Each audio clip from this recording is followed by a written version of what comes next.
Let's get it. 580 Sports Talk coming to you on a Thursday. Hi, hello, and how are you? Hope you're staying dry on what's been a bit of a soggy Thursday so far in the capital city of Kansas. I am Dan Lucero. Brendan Dworzinski is with me in studio. Trenton Craxner across the glass, our studio engineer, producer engineer for the show. Spencer Dupuis will be joining us later on for this Thursday edition of 580 Sports Talk, coming to you live on 580 WIBW, FM 104.9, online worldwide at 580WIBW.com, and on our video stream live on our YouTube channel, 580 Sports Talk, and on Facebook, WIBW News. I believe I have angled the television airing Olympic basketball in the studio.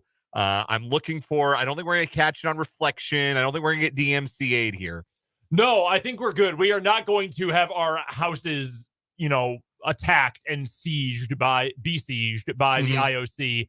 I would like to give a big shout out to our good friends at the Kansas Drive to Zero Fans with a Plan campaign, because flying their banner in our studio is currently blocking what would be the reflection of Olympic coverage on USA. That's a fact. That is a fact. We've got the basketball on. Nikola Jokic playing against Team USA. Early 2-point lead for the Americans. The U.S. just scored like 6 points in half a second. I just looked down, and they just scored 6 points. You know that thing Steph Curry does where he shoots a three in the corner wide open? He turns around to tell his bench how cool it was before it goes in. He just did that. Dude, he's so cool. Steph in the parking lot. No, I missed that one. We can't do live play-by-play. That will get us taken down. No, that's about a maximum that we can do. Yeah, that's all we can give you. Like, I know people got really tired of the Splash Bros and got tired of just the whole Warriors aura over the last couple of years. Dude, he's so cool. Like, I just love watching him play. I do too. Yeah, that's where I come down. Like, the antics are, you can take him or leave him, and that's fine. I understand if they rub some people the wrong way, but like watching him play the sport of basketball has been a delight for a decade plus. Steph, thank you for passing at the end of the Elite Eight game in 2008. Oh yeah, that too. Thank you very much. Boy, what an alternate history that could be. Oh, not a pleasant one. I will tell you that.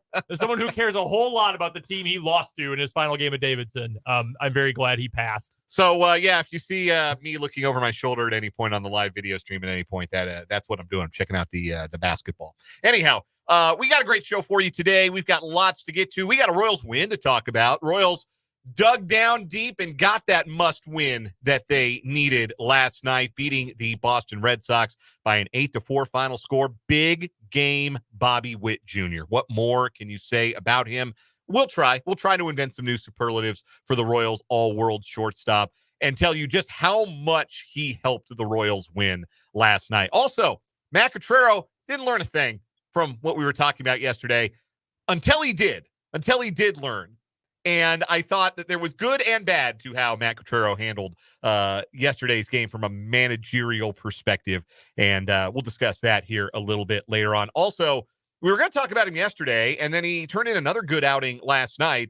So, is it time to elevate Will Smith? Is he back in the circle of trust? We'll talk about the veteran left-handed reliever who, by the way, has appeared for the last 3 teams to win the World Series. Just saying. Just saying. Significant. Just saying. Will Smith pitching well out of the Royals bullpen. We got plenty of Royals to talk about. They are off today, so we are off the air at 6 o'clock. No overtime for us. Royals are off today ahead of the start of their 2-game series against the Cardinals on Friday night. Chiefs were off today, too. No practice up in St. Joe as they prepare to head to Jacksonville for their preseason opener on Saturday night.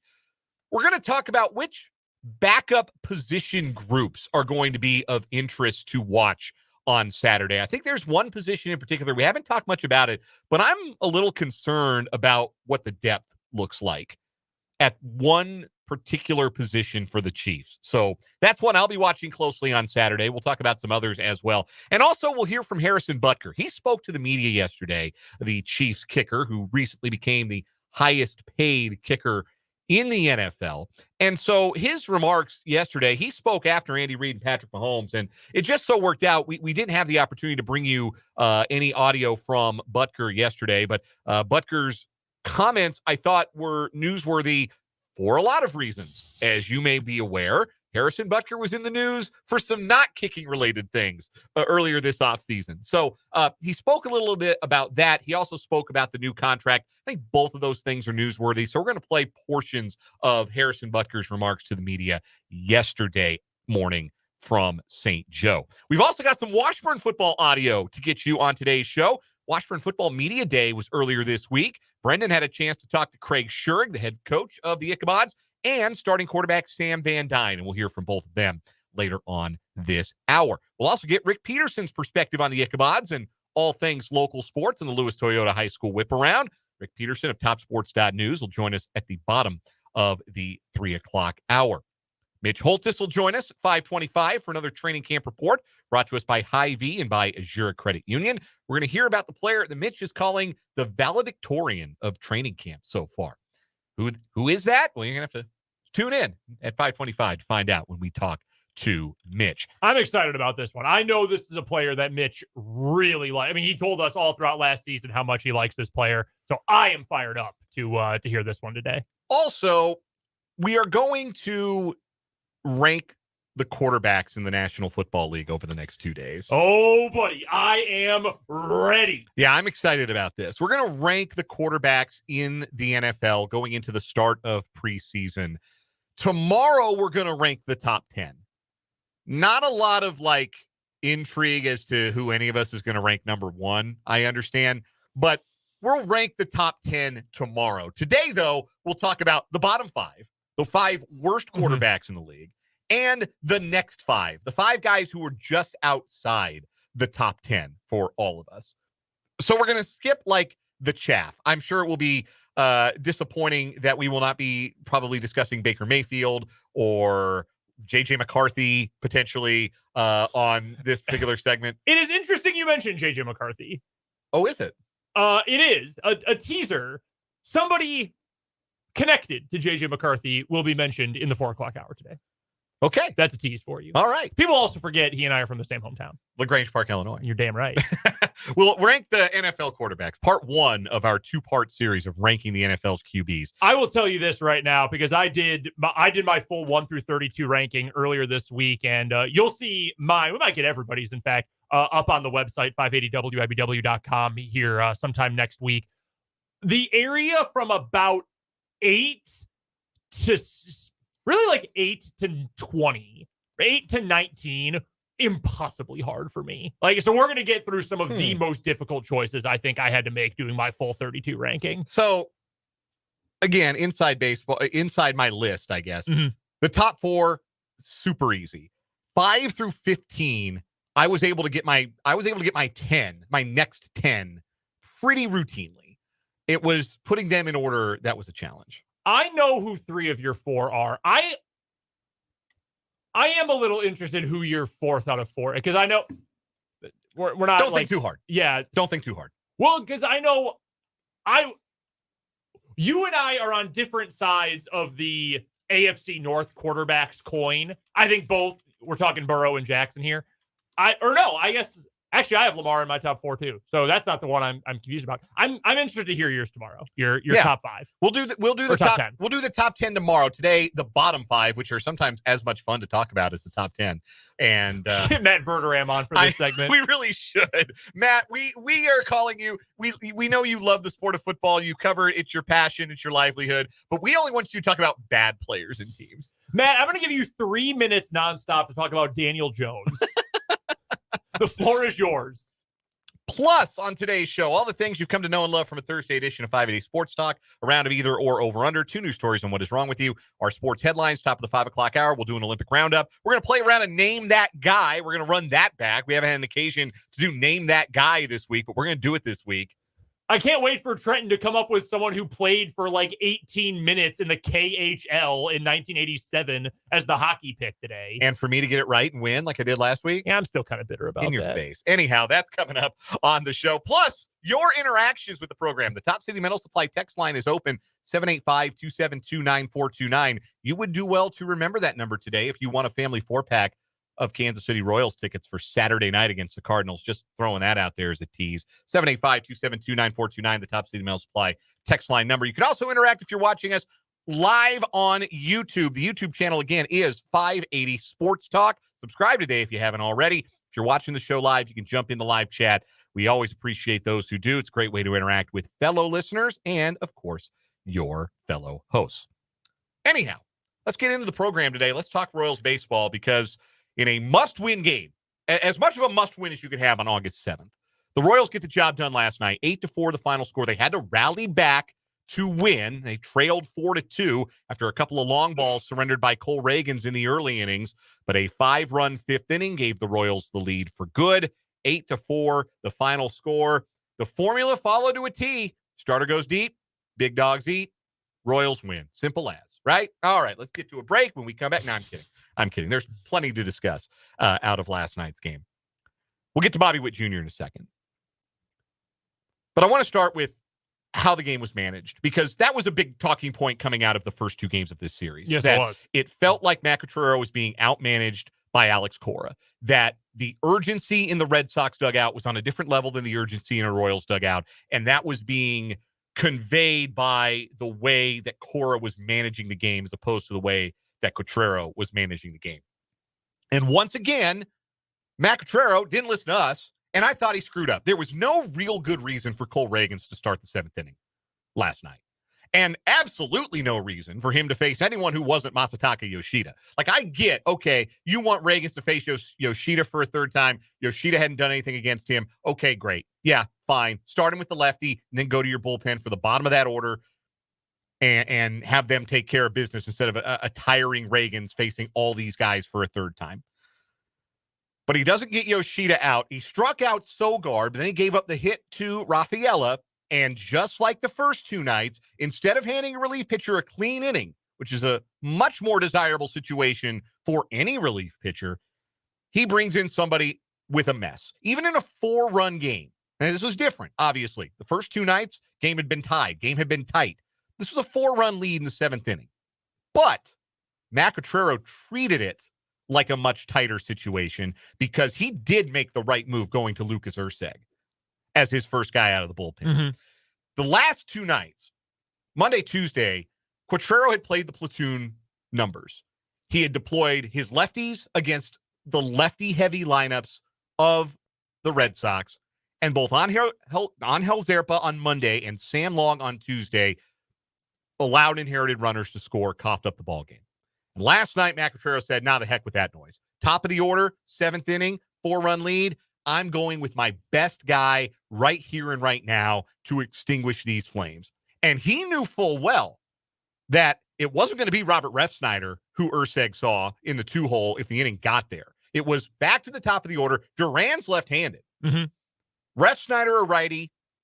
And then who they have batting third last night? It was not Walt. Romy Gonzalez. It was the right-hander, who homered off of Reagans earlier. So a lefty and two righties, but Matt Quatraro knew in the other dugout it wasn't going to be Refsnyder. They were gonna go to Wilyer Abreu in that spot. It was going to be two lefties that Erceg saw with one out and two on, and Erceg made the gamble pay off. He got Duran to fly out. He locked Abreu's bowels with 100-mile-an-hour sinker on 3-2. The definition of an unhittable pitch. Like, you're not doing anything with that. Incredible pitch to retire Abreu, the pinch hitter, and end the inning. And it does make you wonder why we didn't see Erceg on Monday or Tuesday, given that we have seen that Quatraro's not afraid to go to his best guy as early as the sixth inning. He did that last Friday in Detroit, remember? In relief of Reagans in the sixth. In a game that was tied with runners on and two out, he went to Erceg to get the out that turned the page to that 7-run seventh inning that helped the Royals win that game. I don't know why we didn't see him in the sixth inning Monday or Tuesday. The platoon advantage was probably a defensible move to make against some of the left-handers that were due up for Boston. Mm-hmm. Particularly, I thought Yoshida on Tuesday, I thought that was the right thing to do, to go to a lefty against him. But what matters is not how Monday and Tuesday was handled. We were asking Matt Quatraro to get better, to learn from mishandling or not having enough urgency with regard to how he handled the bullpen Monday and Tuesday.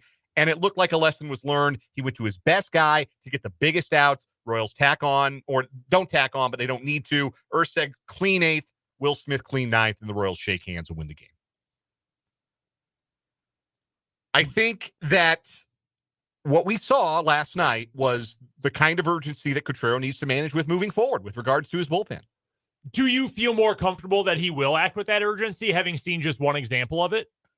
Because I know, like, yesterday we were talking about this. I am much more in the camp that Quatraro is going to get this figured out. I know, Trent, you were feeling a little bit more pessimistic about the long-term prospect there. Where do you land on that spectrum, Dan? I think that... So I don't think that Matt Quatraro's process was necessarily wrong going to lefties Monday and Tuesday night, but I do think that he prioritized last night the better pitcher rather than the platoon advantage. Mm-hmm. He said, look, I know we got lefties coming up. Heck with it. I'd rather go down with my best guy. I'd rather have my best guy in this spot. And frankly, with a 4-run lead, I almost wonder if he'd have managed it backwards. If you know how the series is going to unfold, and of course you don't. That's why you don't manage 2 days ahead of time. You manage the game that's in front of you. You try to win the game in front of you. Yeah. You manage to win tomorrow, you're always going to lose today. That's an old baseball adage. Mm-hmm.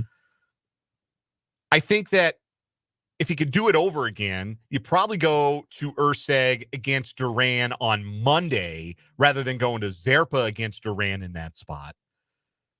And maybe that game turns out differently if Urseg gets Duran out like he did last night. Maybe that's a different ball game, and it starts the series on a different foot.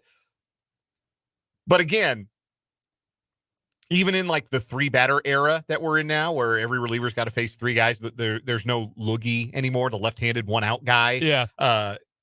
Even in this era, like, it's always going to be fairly defensible to go and get a lefty for a lefty. Mm-hmm. Like that's a decision that you can explain with the camera in your face at the dais after the game. Right. Like that's one that you can always defend. But you know what else you can always defend? I used my best reliever in the biggest spot. I trusted my guy who's got the fastest fastball and the nastiest stuff to get it out in the big moment.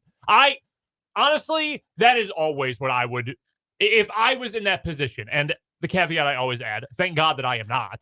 But if I was in that position, I would always lead with that. I want to go down guns blazing. I want my biggest stars to be in the spotlight in the biggest moment. So that I have absolutely no beef with that move at all. And in turn, Alex Cora pulled a Matt Quatraro in the 5th inning because why is he letting Cutter Crawford, who threw like 800 pitches in the 5th inning or 4th inning, whatever it was, face Bobby Witt Jr. with runners in scoring position? That was like watching Matt Quatraro let, I don't know, Jordan Lyles last year stay out there to face Jose Ramirez or Ketel Marte. It's like, you know what's going to happen. He's going to get a big hit that's going to drive in runs. Like, that was something I did not see coming. Cora mismanaging that inning, I thought. I think that's a great point. I think that you would have liked to, if you were Boston, probably seen somebody else. Again, that 3rd time through the order. We hear that talked about more now in the last like decade of baseball than we've ever heard it talked about, right? Mm-hmm. Is that 3rd time through the order penalty. Starting pitchers are worse, empirically worse, against the lineup the more often they see them. So when you flip that 3rd time through, and the Rays, Matt Quatraro's old organization, is kind of the forerunner of this. The idea that you don't want your starter facing a lineup the 3rd time. That's why they pulled Blake Snell throwing a shutout in a World Series game. Look where that got him. Right? Like, you got to have feel for the game. It can't just be rigid. I'm never letting my starter face a lineup the 3rd time through. And Matt Quatraro's never been particularly rigid with it, and I applaud him for that. But yeah, that was the 3rd time. That's the hottest hitter in baseball. He obviously was seeing Cutter Crawford pretty well and homered against him earlier in the game. He had Berardino ready for the lefty, but yeah, I really thought that would have been a spot where, hey, yeah, you're managing for the sweep. It's almost like he managed like, hey, we got our 2 and we'll live with it. And I just saw some that the Red Sox are off today, but they play 27 games in the next 27 days starting tomorrow. So I don't know. Maybe that was the thought process, trying to steal some outs because he knows that his bullpen's probably going to be taxed over the next 27 days. He was trying to steal, but I don't know. Who was it? Melendez had an 11-pitch at bat. I thought he struck out, but it was a tight zone all night. both ways. And Massey came back from 0-2 and worked a 10-pitch walk or whatever. Great at bat. Him Maybe and the best at bat of the season for Michael Massey, who also handed 3 runs directly to the Red Sox last night. We'll get there. Not a great week defensively for a guy who last year was really good defensively. Yep. And has struggled this year, and you wonder if the back injury is having something to do with that. Although I don't know how a bad back makes you decide to make a errant flip to shortstop. I don't think a bad back has anything to do with that. Well, he won a Gold Glove in the minor leagues. Yeah. To that point, though, I do think you can second guess things when you're trying to compensate for a physical ailment. Like, you're right. The back does not have anything to do with this motion of flipping to the side.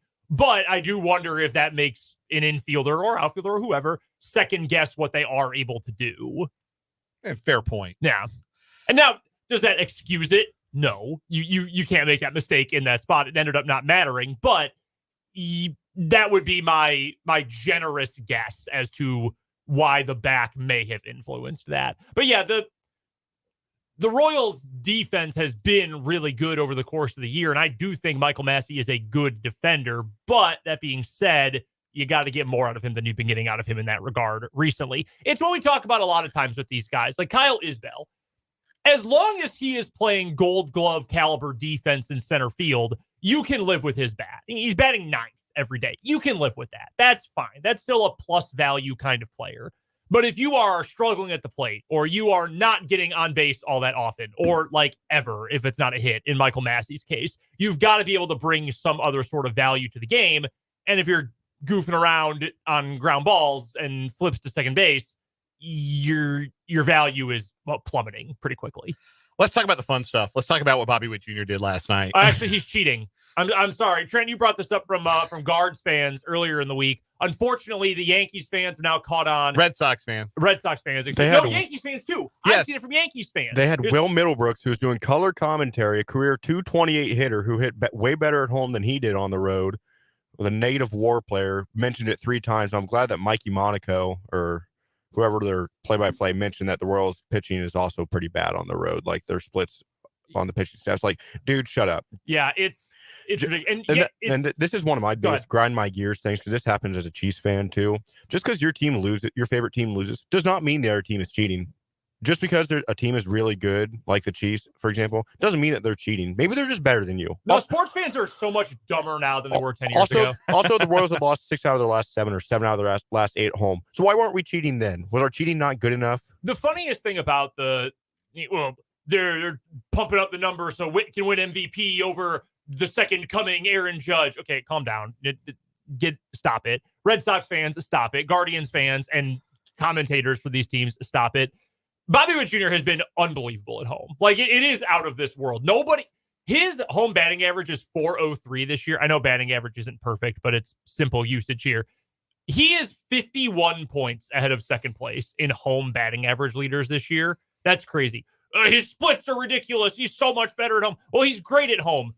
You know what he's doing on the road? He's got an OPS well over 900 on the road. And a .288 average, and his on-base is phenomenal. He's still, by all metrics, like his batting average is top 40 in baseball of 281 qualified players. That's still all-star numbers on the road. Yeah, you know how many qualified hitters in the American League have an OPS over 900? 8. And that's Road Bobby Witt Jr. Road Bobby Witt Jr. has a better OPS than Jose Ramirez. It's the dumbest argument, well, they say, well, look at Michael Massey. Look at Vinny Pasquantino. Look at this guy. Look at that guy. Okay. Wow, teams play better at home than on the road. Film at 11. You've really found something. It's just like KU. Well, Allen Fieldhouse, they pay the refs. They cheat. Bro, come on. Like, just because they're really good or they're overachieving this year does not mean that they are cheating. Maybe they are just good. Like, Bobby Witt get Jr. over it. Good. I know that much. No, that's certainly true. He had a home run 93 miles an hour out of the park yesterday. As a home run. Yeah, I said you don't get a lot of those. I said Yoshida had a chintzy home run on Tuesday night, and then Bobby Witt Jr. hits one even slower off the bat. And hey, that's proof that the baseball gods are always watching, and they are always just. Bobby Witt Jr.'s performance last night. There's a stat called win probability added. When you get to the end of a game, every player has a win probability added or subtracted in some cases, because what you end up getting to is the winning team has one win probability added because they won the game, and the losing team has -1 win probability added because they lost. Real simple, right? So whatever share a player has of win probability added is how much they contributed to the win. Last night, Bobby Witt added 36.1% to his team's win probability. That's his third best performance of the season. Last Monday in Chicago, he added 70.5% with that grand slam. Yeah. And then that dramatic June 7th comeback against Seattle, he was responsible for over half of that win probability, 51.9%. Mm-hmm. But yeah, that was another MVP performance. And they're starting to chant MVP at Kauffman Stadium. And I'm going to tell you right now, Royals fans, louder.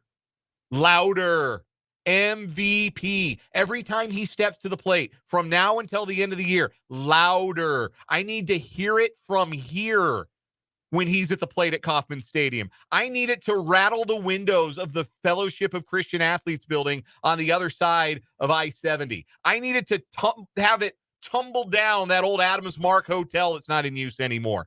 I need louder MVP chants. Give me more. Give me more of it. I need that energy. Do you think you should win it? Dude, Aaron Judge is unbelievable. The fact that it's even a conversation, given you go look at Aaron Judge's numbers. This is an all-time player having his best year ever for a first-place team or a team that has one of the two best records in the American League, one of the three best records, and it's a debate. That's the thing. This dude's going to hit 60 home runs again, and it's debatable. That it's even a conversation tells you how good Bobby Witt Jr. has been. Yeah, that does tell you how good Bobby Witt Jr. has been. Aaron Judge leads not just the American League, all of baseball in home runs, RBIs, walks, intentional walks, on-base percentage, slugging percentage, OPS, and OPS plus. And the numbers aren't like close. He has an OPS plus of 1158 this year. Paul in the YouTube live chat says, you take Judge off the Yankees, they're still pretty good. Take Bobby Witt Jr. off the Royals, and they're close to the White Sox in the wild card. Time to put the value back in most valuable player. Can't argue with it, Paul. I mean, you look at some of the win probability added, the wins above replacement stuff, like Juan Soto's right there with Aaron Judge.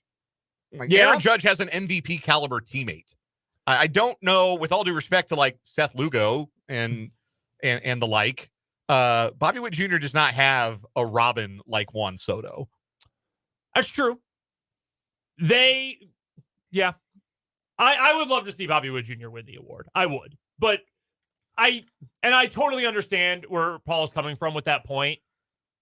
By the same token, like DJ LeMahieu has been one of the worst batters in all of Major League Baseball this year and has started a ton of games for the Yankees. Like Oswaldo Cabrera is running out there with an 81 OPS plus. Like Anthony Rizzo before he got hurt was a massive negative for that team. Like they would still be good, but they would be like flirting with a wild card if not for it. I'm not trying to dump on Bobby Witt Jr. He's incredible. I think the discussion about MVP is stronger because of where we live and work. And I feel bad because I love watching Bobby Witt Jr. play. I don't think it's much of a discussion. Counterpoint, Mike Petrello, MLB.com, not from here. No, he is not. Tweeted today. Tweeted earlier today that very excited for the heated Aaron Judge, Bobby Witt Jr. MVP conversation when right now the most likely answer is actually they're both incredibly good and equally deserving, and there's no wrong answer. I have a lot of respect for what Mike Petriello does. I also think he is wrong. I think Bobby Witt Jr. is the wrong answer. I'm sorry. I feel bad. Aaron Judge has an OPS plus of 220. No, he's unbelievable. He's 120% more productive than the average Major League player. Any other year, this is not a conversation. Right. Any other year. And it's not, it's almost a little like the Miguel Cabrera, Mike Trout debate. Yes, it is. Except Judge still has the WAR lead, I believe, in some calculation. I haven't looked at the wins above replacement numbers recently, but in that, Trout was like so far ahead in wins above replacement because he was a better defender and a better base runner, and Cabrera wasn't good at any of those things. Judge actually a fair base runner and a decent defender.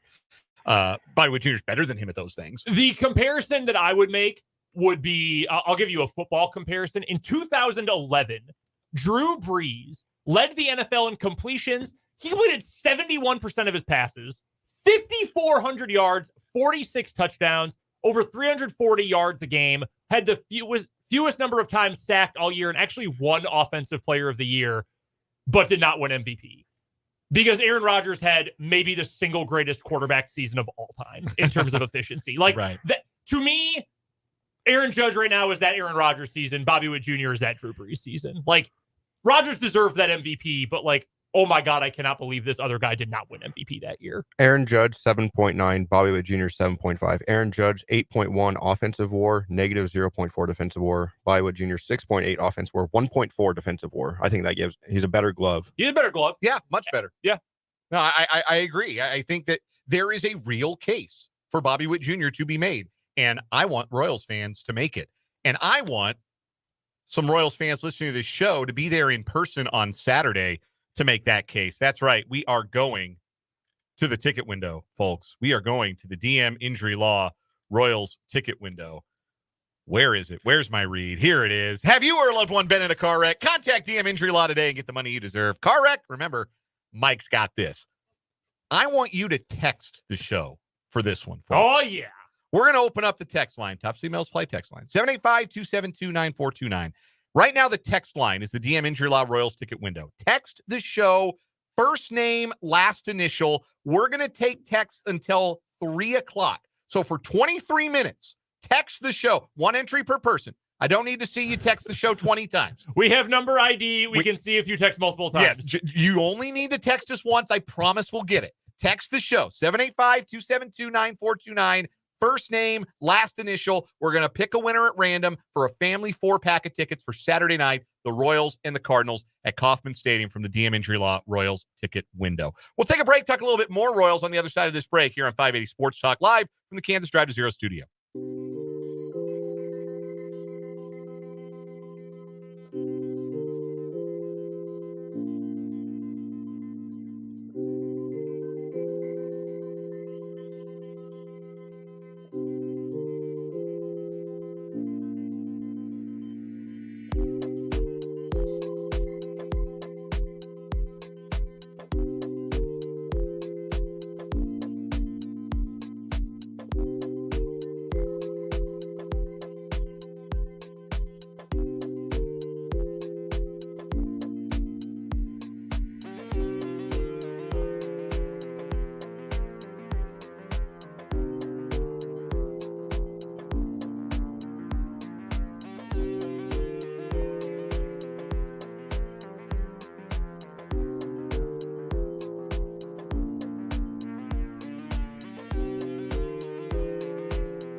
Keep those texts coming, 785-272-9429. You have until the end of the hour to enter to win a family 4-pack of Royals tickets for Saturday night against the St. Louis Cardinals. Got a 4-pack of tickets plus parking. Naturally, we take care of your parking. We're good to you here on 580 Sports Talk. Text the show, 785-272-9429. First name, last initial, all we need. You only need to text us once. We'll see your entry. We'll pick a random winner, and we'll send you to the K on Saturday night. Real quick, Will Smith. Let's talk about it. After April, Will Smith has been really good.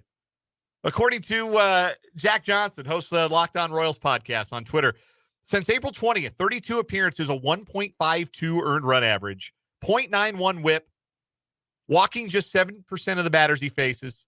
His ERA for the season has dipped below 4. Do we need to see more high leverage Will Smith? We know he can do it. Like, the pedigree's there, right? I'm fine with testing it out.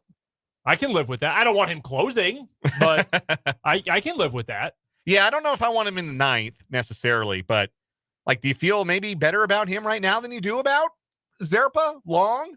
Has he surpassed those guys? I'm keeping Long. Long is in my inner circle, but I'm willing to see Smith over Long. Or I'm sorry, over Zerpa. He doesn't miss bats. Still, no. He's not missing a lot of bats. It's still just 5.9 strikeouts per 9, which has to be one of the worst marks for any reliever in the game. And against right-handed batters, their OPS is up around 800 still. It's 789. He's given up 3 of his 4 home runs to right-handers. They're hitting 268 against him. He's got left-handers under control. Maybe he's your guy to go to, and maybe he should have been the option to go get Duran on Monday, or to go get Yoshida out on Tuesday rather than putting it on Zerpa or Long. Maybe he should be that more situational lefty, maybe with runners on base, as well as he's done against left-handed batters. But hey, he deserves a lot of credit. We were all ready to get rid of him mid-April after giving that grand slam to Adley Rutschman. Remember that? Mm-hmm. We were all ready to get rid of him, and it's not like he's working in high leverage, but steadily he has proven himself to be a very reliable piece of Matt Quatraro's bullpen. And look, this is the time of year you want guys who have been in the trenches, been in big games. He has pitched for the last 3 teams to win the World Series, and he saved games for those teams. Mm-hmm. Like, he's got the mental fortitude. He's got that experience, and I think that can be really valuable for the Royals moving forward, which is why they signed him in the first place, all the way back in the offseason. We'll take a break. When we come back, we're going to talk a little Washburn football here from Craig Schurig and Sam Van Dyne. That's coming up here on 580 Sports Talk. Remember, 785-272-9429. Text the show if you want to win Royals tickets for Saturday. Text into the show, 785-272-9429. We're back after this at the Kansas Drive to Zero studio.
580 Sports Talk here on 580 WIBW. Earlier this week, Washburn football had their media day, and our voice of the Ichabods, Brendan Dworzinski, was there. He had a chance to catch up with head coach Craig Schurig. Here's what the bench boss for the Ichabods had to say.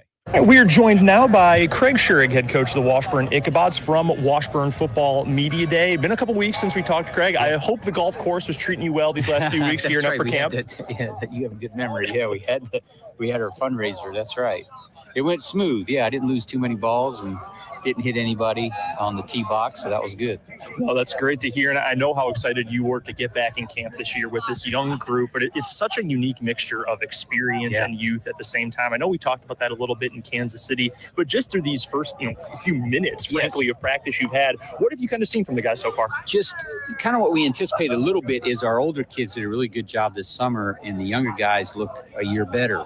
So some of the summer work that they did, some of the guys did go home, but they came back in shape. We feel good about our conditioning level and just their overall communication. They're so much more confident than we were even in the last game of the year last year. So we've taken some big steps. But like you said, on paper, we're still young, but we do have experience because the guys played last year, and they're showing that just in the short 2 practices we've had. You can see a lot more confidence, a lot more emphatic about their job assignment and what they're doing, and communication. And when you get guys talking on the field, they know what they're doing, and there's been a lot more of that already. We talked at Conference Media Day a bunch about the depth of this quarterback room and how excited you are about this group. I just spoke to Sam a few minutes ago, and he seemed really confident. He seemed comfortable. He seemed relaxed. Have you seen that? Have you noticed that from him this offseason as well? And then getting with receivers just in the couple days we've practiced, he'll tell them, hey, what about this? So much more taking command and the receivers listening or the back listening.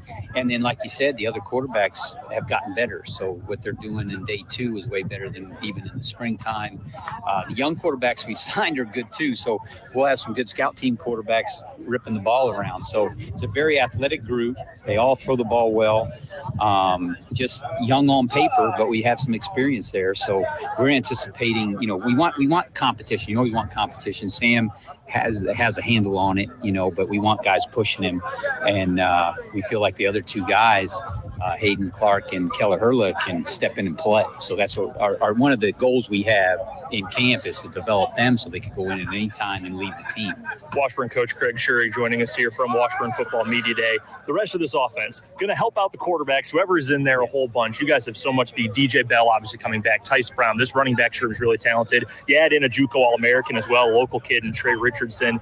How dangerous is the speed going to be for this position group? The only thing we really did that was kind of competitive so far in the 2 days, we did one-on-ones, receivers and D-backs. And that was fun to watch. There was a lot of speed and athleticism on both sides, guys going at it, but then in a good way and coming right back and going at it again. So that should be much improved from last year, the timing and all that. And then they'll push each other.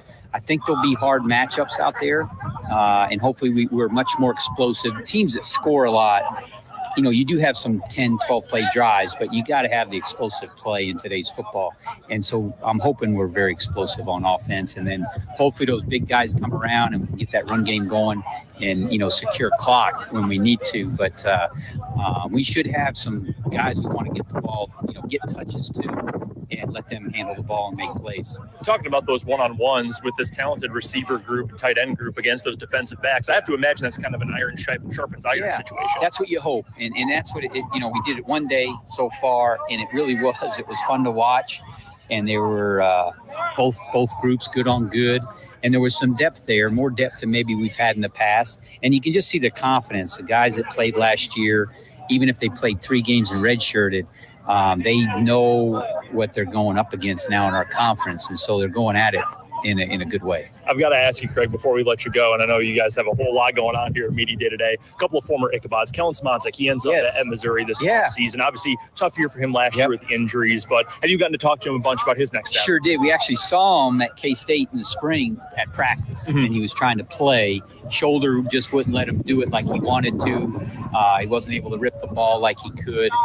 Wanted to get into coaching and got a great situation at Missouri. So we were very excited about him doing that. When he first left K-State, we asked him about coming back here possibly again, and he said he had some things in the works.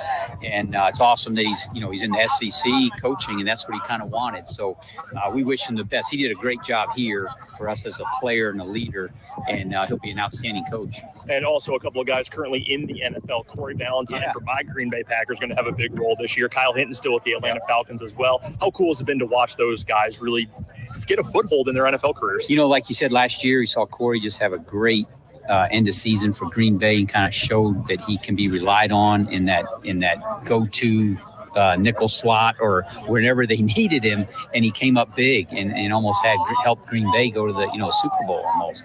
And then Hinton, I think he hopefully he gets a real shot this year, because I think if they do and they feel comfortable with him, he'll show that he does not get tired. The guy just keeps going, and his motor just doesn't stop. So hopefully he gets his big break. And he was active all last year for the Falcons. So hopefully he gets his shot to show and play. And then one other guy, J.J. Letcher's up in Montreal Alouettes. Yep. And they're doing great. And he's some of the stats you see on the punt returns and kickoff returns, it's just amazing. But it sounds like they're going to be a tough one to defend their Grey Cup. That was Craig Schurig from Washburn Media Day. How about QB1, Sam Van Dyne? Brendan caught up with him as well. We are here with Washburn presumed starting quarterback Sam Van Dyne, fresh off of a dynamic freshman season, to say the least. Back in fall camp again, second year with this program. How good does it feel to finally be back here? It was good to get a full offseason under my belt. Last year, we didn't really get that with everybody that ended up playing. So it was good to really get on the same page with everyone before things started heating up. Going back, obviously that's a big moment for any player. You get pushed into, injury replacement early in the season. It's your job from that point on. When you have a chance to look back and reflect on last season, what is the thing that stands out the most about that transition from going from I'm behind Kellen Simoncic, let's see how this freshman season goes, to being the guy right away? Obviously looking back, there's a lot of things that I would have changed, but it's good just to have that and to learn from it. Fastest way to learn is just to do it. So that was definitely helpful. When you talk about the importance of having a full off season this year, what was the most important thing you were able to develop, you were able to work on? What was the most important part of having that full summer? Strength and conditioning, obviously, but more so just like the connection with receivers. Honestly, it felt like playing like an all-star game. We all just kind of showed up from our high schools and just went and tried to play in the NIAA, and so it was interesting to say the least, but it was good because now we're kind of all on the same page with things, so that helps. Speaking of the receivers and really this offense in general, you had Trey Richardson, who JUCO All-American this past year. We know how good DJ Bell is as well. You guys have an unbelievable amount of speed on this offense. Receivers, tight ends, the running backs as well. How much pain, how much pressure is that going to put on opposing defenses to slow you guys down? If we do it right, I don't know how they can stop us. Anybody gets the ball in their hands, it could be a 8-yard touchdown. So I just think that it makes my job easy. I can just kind of catch it, flip it out there, and then they go score a touchdown. So that is some of what Sam Van Dyne had to say at Washburn Football Media Day, talking to the voice of the Ichabod's, Brendan Dworzinski. What are we now? 3 Thursdays? 3 weeks from today. 3 weeks from today, that's right. Opener against Emporia State down at Welch Stadium. Of course, you'll be able to hear that game over on Country 106.9. And if you'd like to hear our full conversations with both Coach Craig Schurig and quarterback Sam Van Dyne, you can go find those right now at our website, 580wibw.com. Big game week 1, by the way. That is going to really set the tone for this Washburn Turnpike season. Tussle week 1. Yeah, absolutely. Big rivalry game week 1. You have 5 minutes to text 785-272-9429. First name, last initial. Text 785-272-9429 for your chance to be entered. Well, to enter for your chance to win a family 4-pack of Royals tickets for Saturday night against the St. Louis Cardinals at Kauffman Stadium. Text the show right now, 785-272-9429. We will pick a winner later on in the program. We'll talk some Chiefs next hour. We'll also talk to Rick Peterson of TopSports.News coming up in the 3 o'clock hour, 580 Sports Talk from the Kansas Drive to Zero studio.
Let's get it. 580 Sports Talk coming to you on this Thursday. It is hour number 2 of the program. Dan Lucero, Brendan Dworzinski, producer, engineer, Trenton Craxner with you. Spencer Dupuis will be along in a little bit. We've got our eyes on a developing situation at the Olympics. Serbia 57, Team USA 47. Early third quarter in the men's basketball semifinal. Anthony Edwards has been terrible. He's been really bad. More like can't man. Get him out of my face. You stole that from Trenton like 10 minutes ago. No, I think I used it. I think I came up with it during the basketball playoffs. I think also NBA Twitter came up with it during the basketball playoffs. I'm not going to actually take any credit for that. All I know is this. Who's that with the headband? Is that Booker? Yes, that's Devin Booker. Bum. Complete bum. Get him out of my face. All of these guys. Joel M. Bum. We are living through right now exactly what I talked about on Friday's show when people got really mad at me on Twitter. Jokic giving it to Embiid. Refusing to root for anyone else. Like, I mean, I don't really like any current Bulls. They all just make me mad more often than not. But like if I was a Nuggets fan, you would have never before heard some of the like disgusting things I said about the country of Serbia watching the U.S. play Nikola Jokic right now. I'd be like, Nikola Jokic, never heard of this bum. Nikola Suck-itch, more like wrong. Like Nikola Jokic is my favorite professional athlete of all time. If he beats Team USA and France in the gold medal game, I'm claiming it as a second Nuggets championship.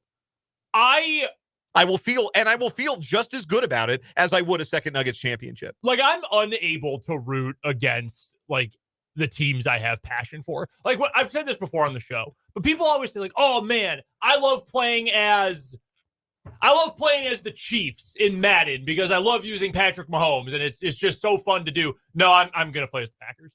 Like that is what I'm going to do every single time. Oh, do you do a fantasy draft? No, I use just the roster. I'm addicted to it. I have to play as my favorite team. Serbia is shooting like 80% from 3. It's unbelievable. They're 12 out of 24. Oh, the U.S. is 10 of 20. Yeah, most of that is just Steph. And we can't do play-by-play. No, but, we cannot reproduce or retransmit without the express written consent, and probably even with the express written consent of the IOC. No, they will come for us. Oh, 100%. Absolutely. Anyway, that is the developing situation. We'll keep our eyes on it, let you know if Team USA is able to avoid what would be one of the great upsets in the history of the Olympics, because it always is when USA men's basketball loses. Who are we going to blame? Steve Kerr. Okay, I'm fine with that. Steve Kerr, number 1, Joel Embiid, number 2. Joel Embiid has been like the second best player in this game for Team USA. And they're losing by 9 points. Just saying, just throwing that out there. Wow, the guy Anthony Edwards can't catch a pass. That's not Joel Embiid's fault. Wow, guys who haven't won anything might not win the gold medal. All right, look, get the career losers, Joel Embiid and Anthony Edwards. Ant-Man couldn't even get to the NCAA tournament. Okay, do not bring late stage Tom Crean into this. I'm just saying. We're just asking questions. Bad ones. You made a statement. I'm just going to tell you this. When Serbia wins this game and it's a Sombor double for my guy Nikola Jokic, I'm going to sing the Serbian national anthem. I will say one thing the NBA should do is the FIBA rules about no goaltending, where you can knock the ball off the rim. Look at him dribble the ball off his own teammate's foot out of bounds. Trash. He was dribbling. No, it was not. It was Embiid. He stinks. Let's talk. You're letting your hate cloud your judgment. Let's do this today anyway. We still got coming up this hour either or over under. We've got Rick Peterson at TopSports.News going to join us for our Lewis Toyota High School Whiparound. I need Pistols Jokic take. We're going to talk a lot more football on the show today, including here in just a little bit. We're going to hear from Harrison Butker, talk a little bit of Chiefs ahead of their preseason opener coming up on Saturday. But first, we've got a whole bunch of texters. I got a whole bunch of names in front of me here that are knocking at the DM Injury Law Royals ticket window, and they want to go see the Royals play on Saturday. I got a family 4-pack of tickets. I got a bunch of texts. I'm going to pick one at random, and I'm going to do it by jersey number. Trenton, can you give me a number or a name of a Kansas City Royal, an active Royal? Michael Garcia. Michael Garcia. What number is Michael Garcia? Number 11? Yes, number 11. 3, 4, 5, 6, 8, 9, 10, and 11. And our texter number 11 is Charles. Charles is our winner of Barkley? the tickets. No. Charles is our ticket winner today. Charles, if you're listening, hang tight. We're going to send you a text. We're going to get an email address from you. We're going to send you these tickets, and we're going to send you and 3 of your friends to Kauffman Stadium on Saturday. Thank you to everybody who texted. We'll have more tickets to give away. Congrats, Charles. For some future games, but Charles is our ticket winner for this round. The DM Injury Law Royals ticket window. I would like to apologize. I was wrong. That wasn't Beat's fault. I don't think he has been that bad today, but that was actually very bad, and I was wrong, and I would like to apologize. Just letting the people know. I have an agenda. I have an agenda.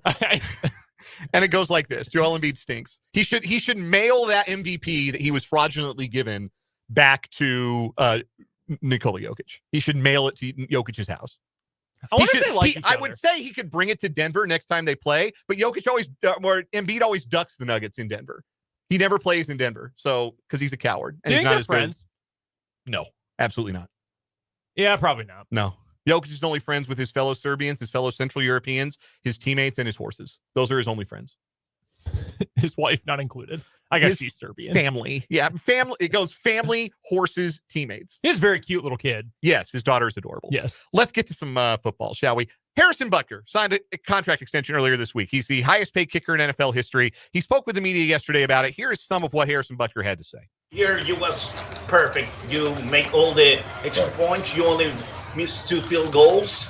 You make 137 points in the regular season. You have a new contract. How do you feel about that? Well, it feels great. You know, I'm going on year 8. I'm 29 years old. It feels like just yesterday I was coming to the Chiefs facility for the first time for that Monday Night Football game against the then Redskins. So I'm very grateful to be in this position. You know, it's almost surreal to think about the success that I've been able to have. You know, I put in a lot of work and effort to be the best, but there's so many times where I go out on the field, there's pressure, everyone's watching, and I don't really understand what's going on. It doesn't even feel like I'm kicking the ball, and I look up and the ball's going through the uprights, and I'm just very grateful for the success that I've had, and because of that, I want to make sure that I'm doing my best to use my platform and glorify God. It was reported that you actually negotiated this contract on your own. I just wondered what led to that decision, and what was it like having conversations with the front office with there's no buffer? You kind of hear their thoughts just as much as what you're trying to achieve. Right. You know, it was a lot of fun. My personality, I'm an introvert. I don't really like the attention. So even being an NFL kicker, it's kind of an odd thing for me. I don't like the loud noises, the attention that comes my way.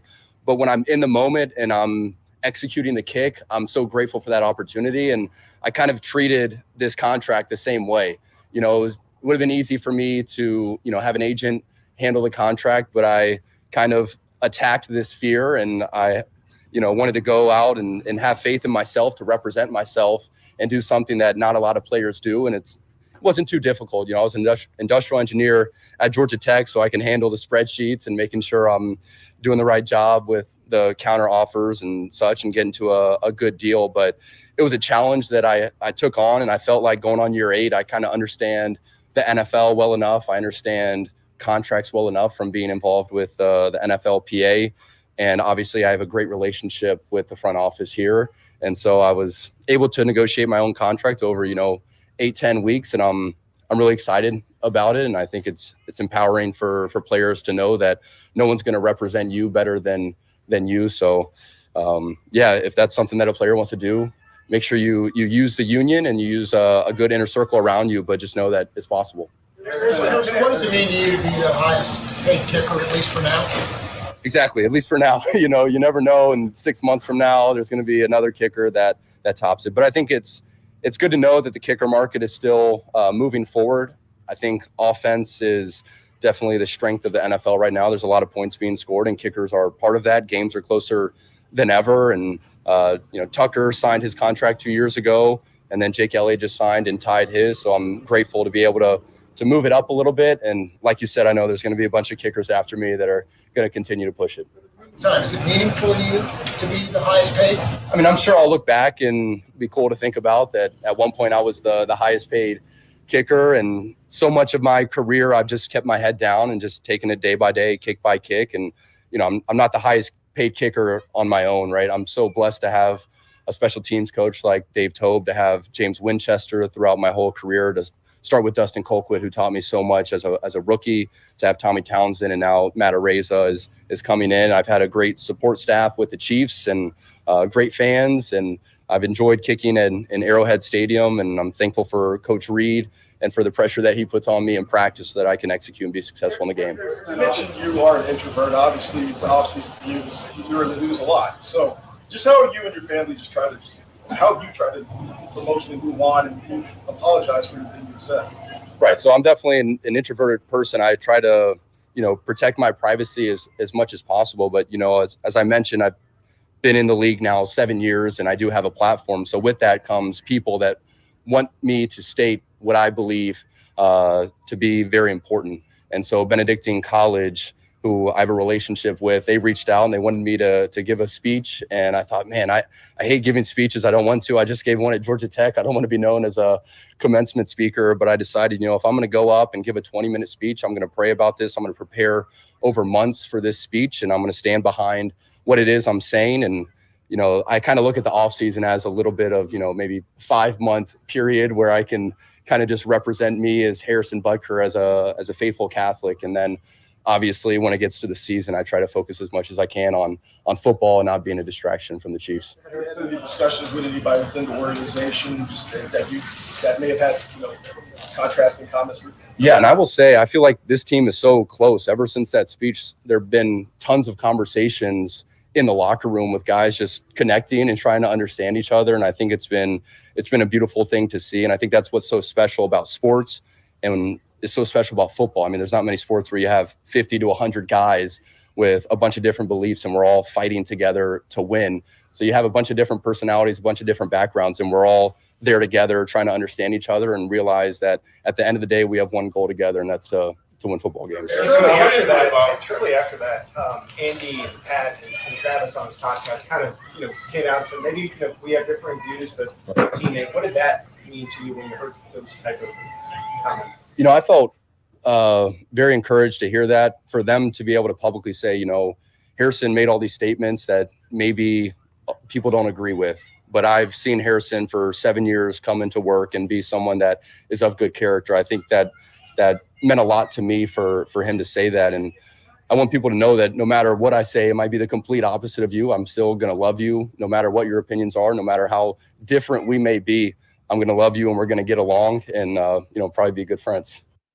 So that was some of what Harrison Butker had to say yesterday. Obviously, that was the first time he had taken questions from football media regarding his, for lack of a better way to put it, because I think he had done some TV, maybe like a podcast, but he hadn't done football media like that, a stand-up session in front of the Chiefs media since his speech at Benedictine College earlier this year. And so that was some of what he had to say about what the reception has been from that, the response from his teammates, and also the on-the-field stuff, where now he's been financially taken care of by the Chiefs and made the highest paid kicker in NFL history. So that was what Harrison Butker had to say yesterday. We'll have full keys to the game and what have you, such as you can have keys to the game for a preseason game on Friday's edition of 580 Sports Talk. We'll get more into the preseason affair against the Jaguars coming up on Saturday. 5 p.m. pregame, 6 o'clock kick. You'll be able to hear it over on our sister station, the Big 94.5 Country. More of a what to watch for, I think, than a key. That's more accurate, I think. That's a better way to put it. At least what I am going to be offering is more of a what to watch for. I do not have a key to this game. One thing that I'll be watching for. Oh my God. No, I'm not going there yet. I saw your eyes turn to the TV screen. No, we're talking Chiefs right now. We're focused. We're locked in. We are bordering on disaster, though, if we're being completely honest. Serbia's up 15 with 19 seconds left in the third quarter. The U.S. looks like garbage. Like, really awful. At least it would be if I could retransmit what's happening during the game. Yes, you'll just have to imagine. One thing I will be watching for on Saturday, I think the linebacker group for the Chiefs is really interesting because we love their starters. Like Drew Tranquill, Nick Bolton, Leo Chanel. Those are your top 3 linebackers on the depth chart. The Chiefs are in a really good space with those guys. it's not a deep position group like on paper. Like there's not a lot of guys at that position that are a part of the 90-man roster. And earlier in camp, it was notable that when Nick Bolton didn't practice, he had those couple of days where he didn't practice. He kind of had a stinger in his elbow. He got jammed on his left elbow, and he didn't practice for a day. He was limited. When he wasn't out there, Drew Tranquill didn't switch to the mic. He stayed as the weak side linebacker, the will, if you will. And Jack Cochran came in and filled that Mike linebacker spot. So that would tell me that, like, if there's a long-term injury to Nick Bolton, I think they would probably move Drew Tranquill to the mic and figure something out. But if Bolton were to be lost in a game, like early in a game, like what happened against Green Bay, right? When Bolton was already out, Tranquill got hurt on like the second snap. Jack Cochran had to go in at middle linebacker. Perhaps not coincidentally, that was the least organized game and the least effective game the Chiefs defense played all season long. So, like, Jack Cochran's got to show me something. Cam Jones, core special teamer. I want to see what it looks like if he's got to step in and play a little bit at linebacker, whether that's in that will role or maybe that's in a third linebacker role, kind of like what Chanel is doing. I'm really interested to see the development of those guys, because as much as I think this defense will be one of the best in the game again, like it was last year, it also feels like they're a Bolton or Tranquill injury away from having some questions to answer at that linebacker spot. Interesting point about the linebackers, but I think you can almost expand it to the entire defense, because sometimes when your signal caller defensively, it's generally your middle or one of your inside linebackers, when they miss time, obviously Cochran, Tranquill, that discussion.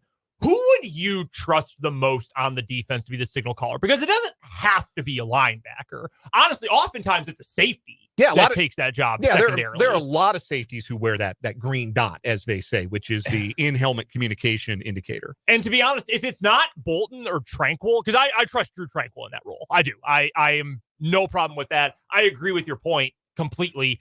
I think, honestly, rather than having Jack Cochran do it, I think I would try to get Justin Reed to be that guy. I would want Justin Reed to be my green dot if I'm the Chiefs defense. Smart I think that's dude, right. Great communicator, well-liked by his teammates. No, maybe doesn't always make the right play, but definitely knows what the right play is supposed to be. Very rarely, even in his bad games, have I ever thought, wow, really the only time that I was like, wow, you made a legitimately wrong decision as opposed to you just got beat was in that same Green Bay game. Remember the play? Love's off his back foot, just hoists it 50 feet in the air, moon ball. And there are 4 defensive backs around Romeo Doubs, and somehow he still caught the ball. Justin Reed was like a heat-seeking. He's like Ralph Wiggum going through the window. He's put his head down and straight. Like, dude, if you looked for the ball, you're intercepting that and probably returning it for about 15 yards the other way. That's like, other than that, he has almost always made the right decision. So truthfully, this might not be how Spags would want to do it, because maybe he says, hey, the linebacker, that's the core of the defense, truly the spine of the defense. I want one of those guys calling the plays. I would almost rather be, assuming he's healthy, Justin Reed who makes that decision, and because I trust him more than I trust Cochran. Yes, I think it would be, honestly. I think if it came down to it, like, again, for the long term, if they needed somebody else to wear that green dot, it would probably be Reed over Cochran, if indeed the plan is to let Drew Tranquill stay where he's at. Which, again, if Nick Bolton has another long-term absence, I'd be surprised if that was the plan. I think they just plug Tranquill in at the mic. Yes. And Chanel would move up to the will, and you get your 2 best linebackers on the field. Like, 2 of your 3 best guys are going to be on the field at all times.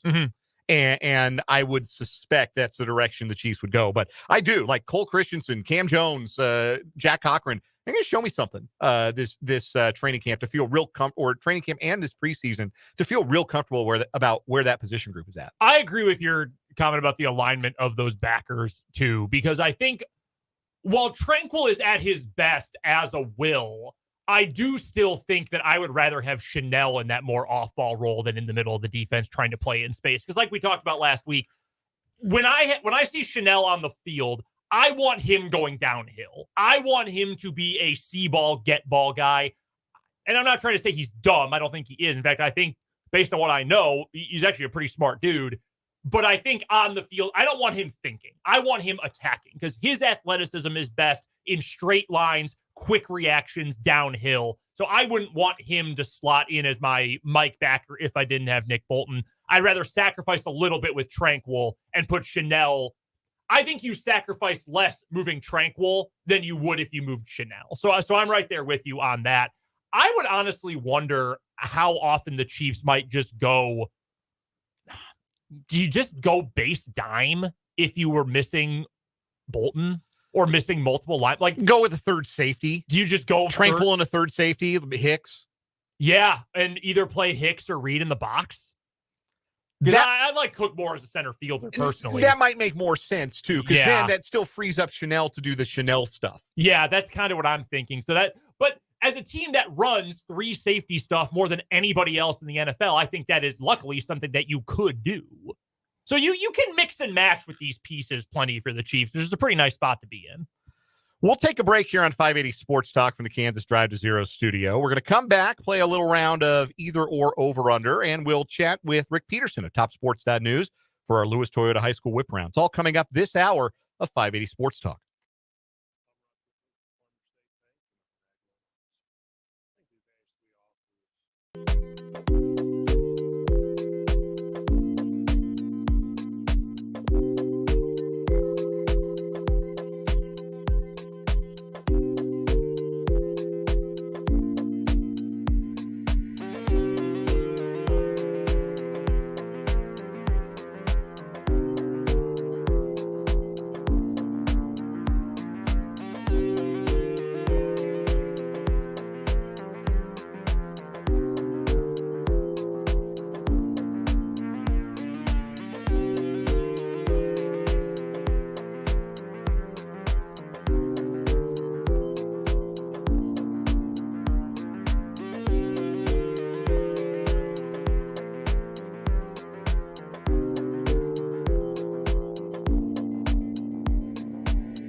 Sports Talk. It's 3:30 on this Thursday afternoon from the Kansas Drive to Zero studio. Dan, Brendan, Trenton with you.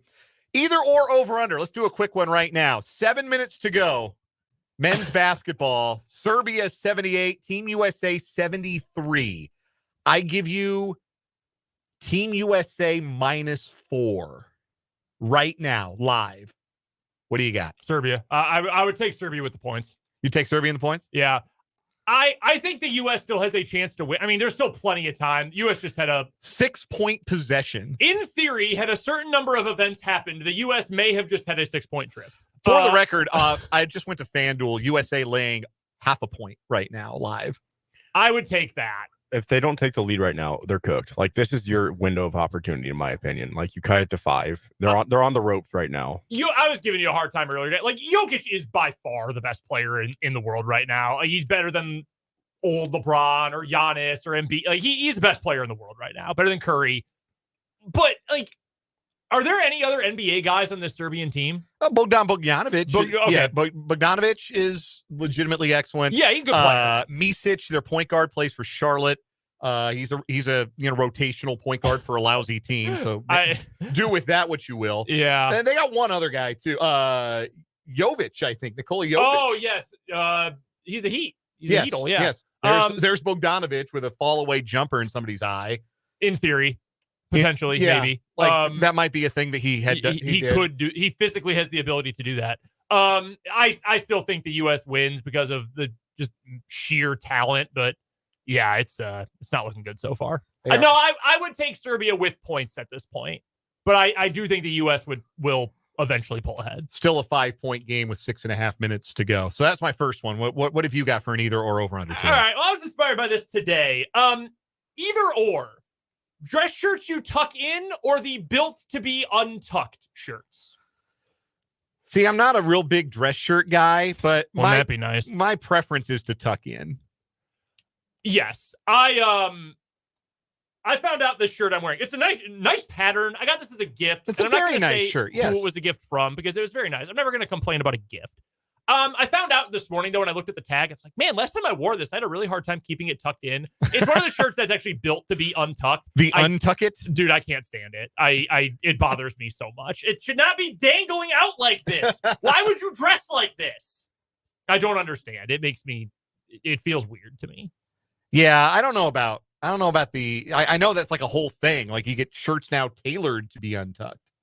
And I don't know. Like, that's not my, like, when I go play golf and I'm just playing like a, no dress code sort of golf course, I'll still wear a polo shirt and I'll tuck it into my shorts and my pants. Like, I believe that if you're meant to tuck into like dress shorts with or nice pants with a dress shirt or a polo shirt. Now, t-shirt, leave it untucked. Absolutely.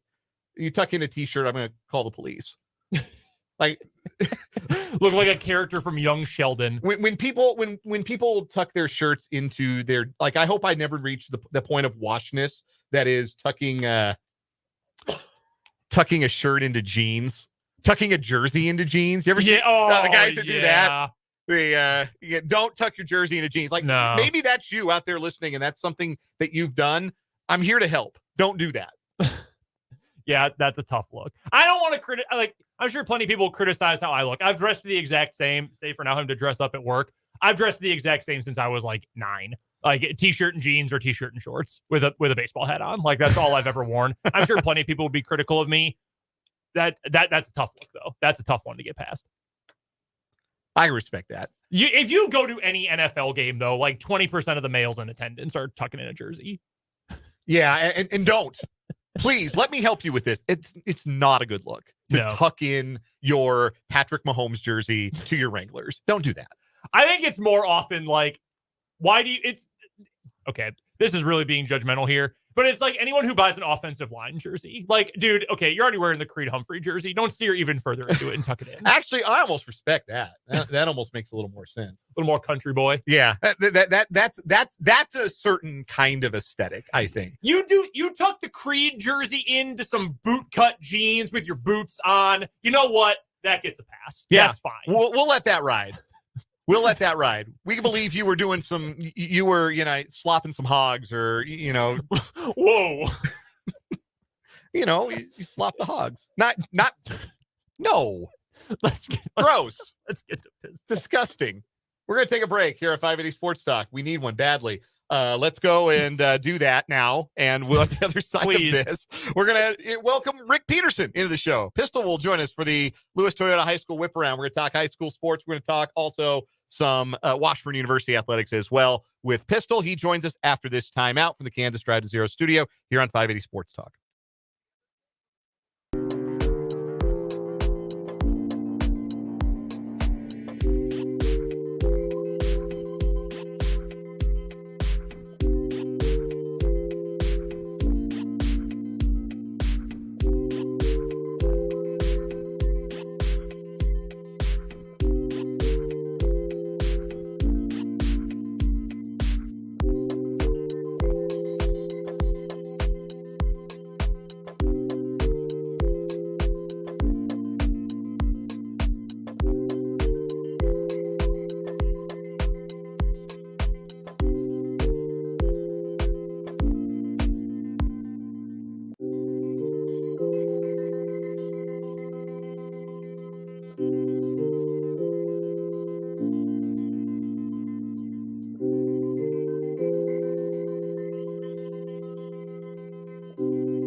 Joined on the Fleming Place Wine and Spirits hotline by the great Rick Peterson of TopSports.News for the Lewis Toyota High School Whiparound.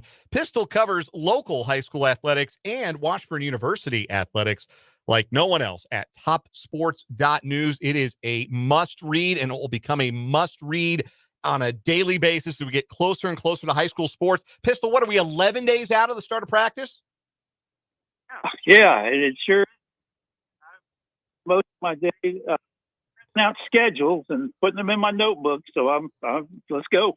We are getting closer and closer. And today or earlier on your website, TopSports.News, you put together a list of the new head coaches in the area to get people kind of caught up on who's new in the head coaching positions across the area schools. Tell me this, Pistol, of the new coaches that you've gotten a chance to talk to or talk with, who are you most intrigued by to follow in year one this year as far as what they're able to do with their program? Well, you got to start with Slaymaker. I mean, he's a legend in Kansas, 8 years old. He's, he's doing this, wants to do it because he needs to do this. And then the other one that comes to mind is Tim Collins, taking over as the head boys soccer coach at Heman. Tim's been state championship team at Topeka West. He's was the women's soccer coach at Washburn, and he's taken over this year. He was an assistant for the girls program in the spring, and now he's taken over the boys program. And then, of course, all the new boys, other new basketball coaches. I mean, Dwayne Anthony at Hayden, Christian Olsaker at Topeka West. Those are all there's always a lot of intrigue when you have new coaches, and it seems maybe more so this year. Not a ton of turnover in football. That's always nice to see. You like to see coaches stay in the same place and have a chance to build their programs. Just one new area head football coach this year. That's Jason Philbeck out at Topeka High. I know we've spoken to you in the past about your first impressions of him. What have you been able to glean as we get closer to the start of camp about maybe what Coach Philbeck is expecting as far as numbers, as far as what he might have out there at Topeka High? Well, I think that was his priority when he took the job, and I talked to him. He talked about, getting the numbers, keeping the numbers. He wanted to really, I haven't talked to him since they had their summer stuff, but wanted to have a good summer. The thing, and I got to talk to him about this, the thing that he wanted to do different than's been done in the past, he wants to have high practice right there at the school instead of making the trip over. Would be big for the program. We'll go bus or go all the way. Would be my little thing, but I think it would be a part of that. We're chatting with Rick Peterson from TopSports.News. It's the Lewis Toyota High School Whiparound here on 580 Sports Talk. Make sure you go check out all of Pistol's great work covering all of our local teams in Topeka and Shawnee County over at TopSports.News. You can follow him on Twitter as well. His handle is @Peterson_Rick.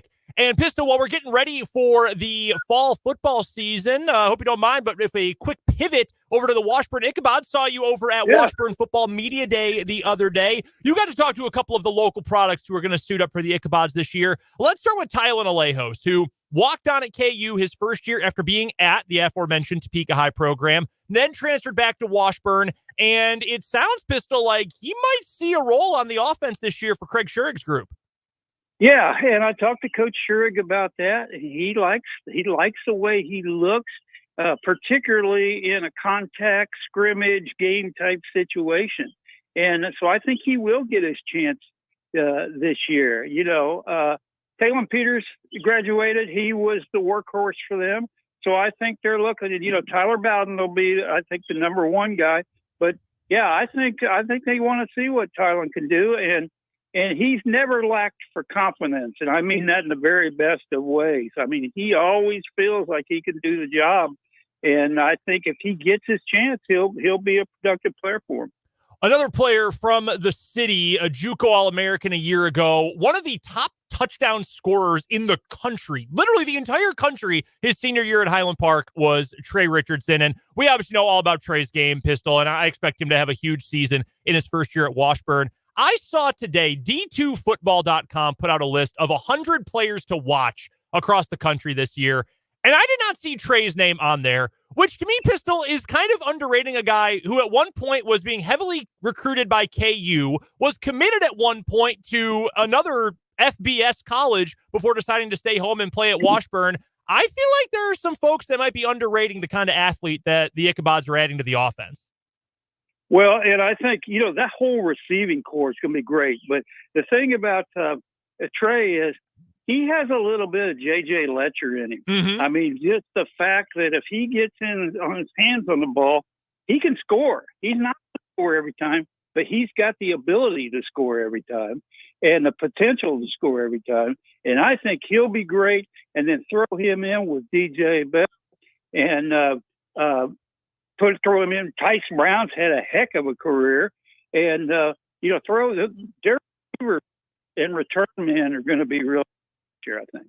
The quarterback group, there's been a lot of talk about that room during the offseason. Craig Schurig talked about it at MIAA Media Day in Kansas City a couple weeks ago, came up again yesterday at Washburn Media Day. Know that Sam Van Dyne is the one who's got the grip on the starting job for now, started most of last season, but Keller Hurla is coming in his second year with the program now. There's some other depth at the quarterback spot. What do you make of that quarterback room and the depth?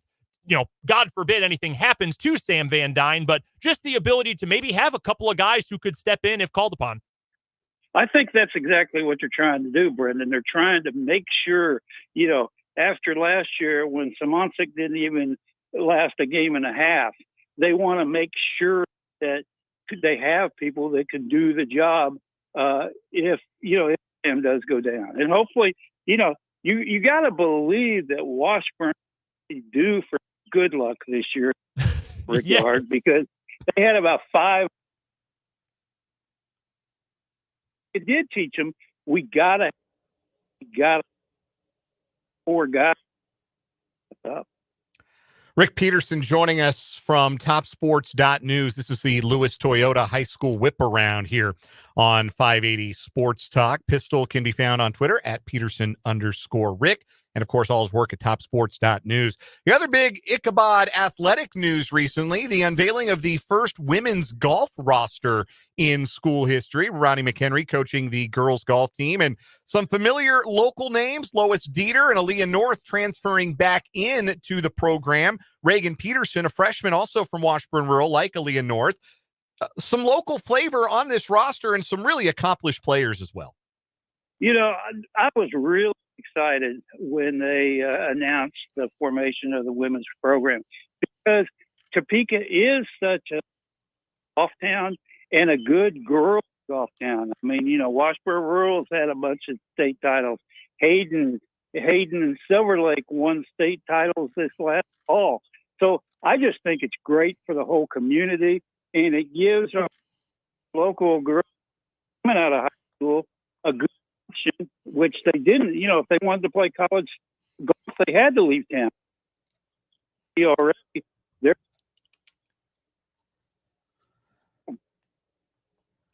Rick Peterson joins us weekly for the High School Whiparound presented by Lewis Toyota here on 580 Sports Talk. Again, TopSports.News is about to be a daily visit for you. It should already be, but make it a part of your news diet as we get into the high school sports season. We are 11 days from the start of CASA-sanctioned fall practices. First high school football games are September 6th, so there are going to be lots of great preview stories, and not just football, of course, all the local high school sports, athletes to watch, teams to watch. You're going to be wanting to check out TopSports.News for that. Of course, lots of great coverage of Washburn University athletics and local athletes as well. Rick Peterson does it all, and he does it better than anyone over at TopSports.News. Pistol, it's always a pleasure to speak with you. Look forward to doing it again next week.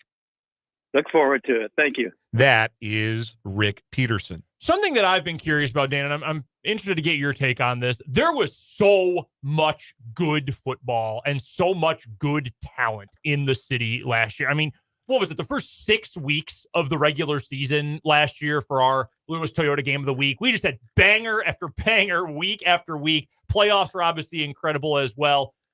Do you have a feel for how deep the city is this year? Just, we're doing some of our prep. Our online version of Pigskin and Hoops will be rolled out over the next couple of weeks. But from what you've heard from coaches and just from following the league or the city teams last year, do you have a feel for how deep the city in football is going to be this year?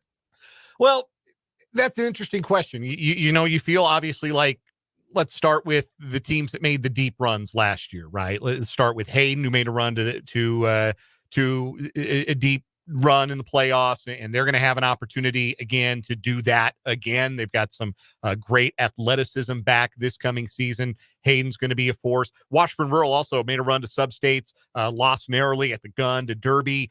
They lose quite a bit, but they're optimistic about what they bring back. They've got great leadership on defense, and they're becoming a program, Brendan, I know you know this too, that you start to expect them to be really good. It's not an accident anymore. It's not once every couple of years when Washburn Rural pops out and they're suddenly good. They're starting to put together a run of real sustained success. That is really exciting to see. I think Seaman could take a big step forward this year. Max Houston back, or Huston rather, yet another year at quarterback. He should be terrific again for them. And I think even with the loss of Callan Barta, they return a lot of playmakers. Yeah. So I'm fascinated to see what it looks like for Seaman this year. Highland Park should be a force again in their league. Atchison graduated a lot. Highland Park was really young last year and bring a lot back. I think Highland Park's got a chance at their first league title in that Meadowlark Conference with how much that Atchison graduated. So, there's a lot to get really excited about, I think, locally. And that's to say nothing of Rossville and Silver Lake, who opened the season with the war on 24 against each other this year. Yeah, Rossville down at 1A. They're going to be a title contender. There's no question about it. And Silver Lake should be one of the top-notch programs in 3A again as well. Man, that's wild that they've moved all the way down to 1A. Yeah, a couple of the teams that you just mentioned right there. Washburn Rural lost a lot. And that team was so good last year. And they were so close to making it to the state title game, and such a great year for Steve Bueller's group. But you lose your 3-year starting quarterback in Brandon DeWeese. Titan Osborne was such a good player for them for several years. You throw Paxton Bettis on the defensive side of the ball, Jamond Lane as well. I mean, just the Heim brothers. So many dudes who have been so good for that program for 2, 3, some of them even 4 years. But I know for a fact they really like their next quarterback who's going to step in there. Same can be said for Shawnee Heights as well. They lose Reiki Tooley, who was incredible in his 1 year as a starter there. I know that they really like the guys they have. Jason Swift really likes the guys he has as options at quarterback there. Max Huston, though, at Seaman, I cannot wait to see the season he has, because I remember going back a couple seasons now and thought Max was a good player. He was a 580 Sports Talk Athlete of the Week at one point. I thought, they're a good player. And then talking to Jared Swafford, Seaman's head coach, last offseason, he said, man, he really, because remember, Max at one point was a K-State baseball commit. And he decided, hey, I want to focus on football. I really like playing quarterback. And Jared told me, man, he committed himself to football. He's been going to camps. He's been working out. Some of the throws I saw him make last season, I thought those are like D1 college level throws. I know he's being recruited locally. He's announced an offer from Washburn, among other places. That is going to be, that's my pick to click at quarterback this year in the city. I cannot wait to see what that offense can do with him as a senior this year. That's going to be 2 teams in a 2-year period that has a 3-year starting quarterback. You don't see that a whole lot. Really rare, especially with, high school offenses are more complicated than they used to be. Like you have a higher level of understanding, I think, from quarterbacks. They come in able to do more things. They go to more camps. They get more specialized coaching, things like that. So you can put more on their plate.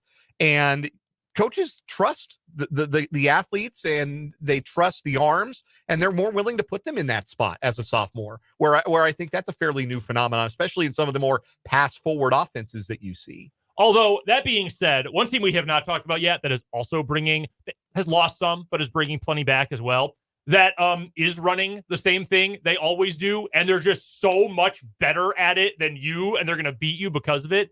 Hayden's going to be really dang good again. Hey, Bill Arnold's team is not going to be one to mess with this year, man. You mean Jensen Strickle in the open field is still going to be a thing? Terrifying. Look out. Absolutely terrifying. 3A defensive, and I'm not trying to rag on any one school or player in particular. You're a 3A defense and you see that dude in the open field with a full head of steam. Good luck. Good luck. It's going to wrap up this 3 o'clock hour of the show. Final score in Olympic men's basketball, Team USA 95, Serbia 91. A dramatic comeback led by Joel Embiid and Steph Curry. They were huge in the fourth quarter. Kevin Durant made a big shot, and Serbia covered, so they really won, is all I have to say. Look, Captain America. What is it? Good teams win, great teams cover? That's exactly right. Good teams win and great teams cover. George Washington. Go get that bronze, Nicola. Go get that bronze. That's going to do it for this hour of the program. Coming up in the 4 o'clock hour, we are going to have 2 new stories on what is wrong with you, and we'll do our Olympic roundup, and we'll talk a little bit more about that basketball game we couldn't take our eyes off of, as well as other Olympic results. But we're going to start the hour with part 1 of our ranking the NFL quarterbacks. The bottom 5 and the next 5. The guys just outside of our respective top 10s. The gang's all here in the Kansas Drive to Zero studio for the final 2 hours of 580 Sports Talk.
Let's get it. Hour number 3 of 580 Sports Talk here on this Thursday afternoon on 580 WIBW FM 104.9, online at 580WIBW.com. And in video, you could have been watching us all this time reacting to the USA-Serbia basketball game. Team USA a 95-91 win, in case you have not seen the news. We are on video. Our YouTube channel is 580 Sports Talk. You should subscribe. You can watch us say these words that we say on a daily basis. And if you miss a show, you can go back and watch the video archive. And you can subscribe to the YouTube channel if you haven't already and be notified when we go live. You can also watch us on Facebook, WIBW News. And if you're watching on YouTube, you can interact with us in the live comments, in the live chat. We'd love to see you folks in the live chat. You can also text the program. The Top City Metal Supply text line is open to you, 785-272-9429. No more wasting money on metal pieces that leave you with unnecessary leftovers. Top City Metal Supply will cut exact lengths of aluminum, steel, and stainless steel tailored to your project's specifications. Start optimizing your budget with Top City Metal Supply on South Topeka Boulevard, just north of Forbes Field.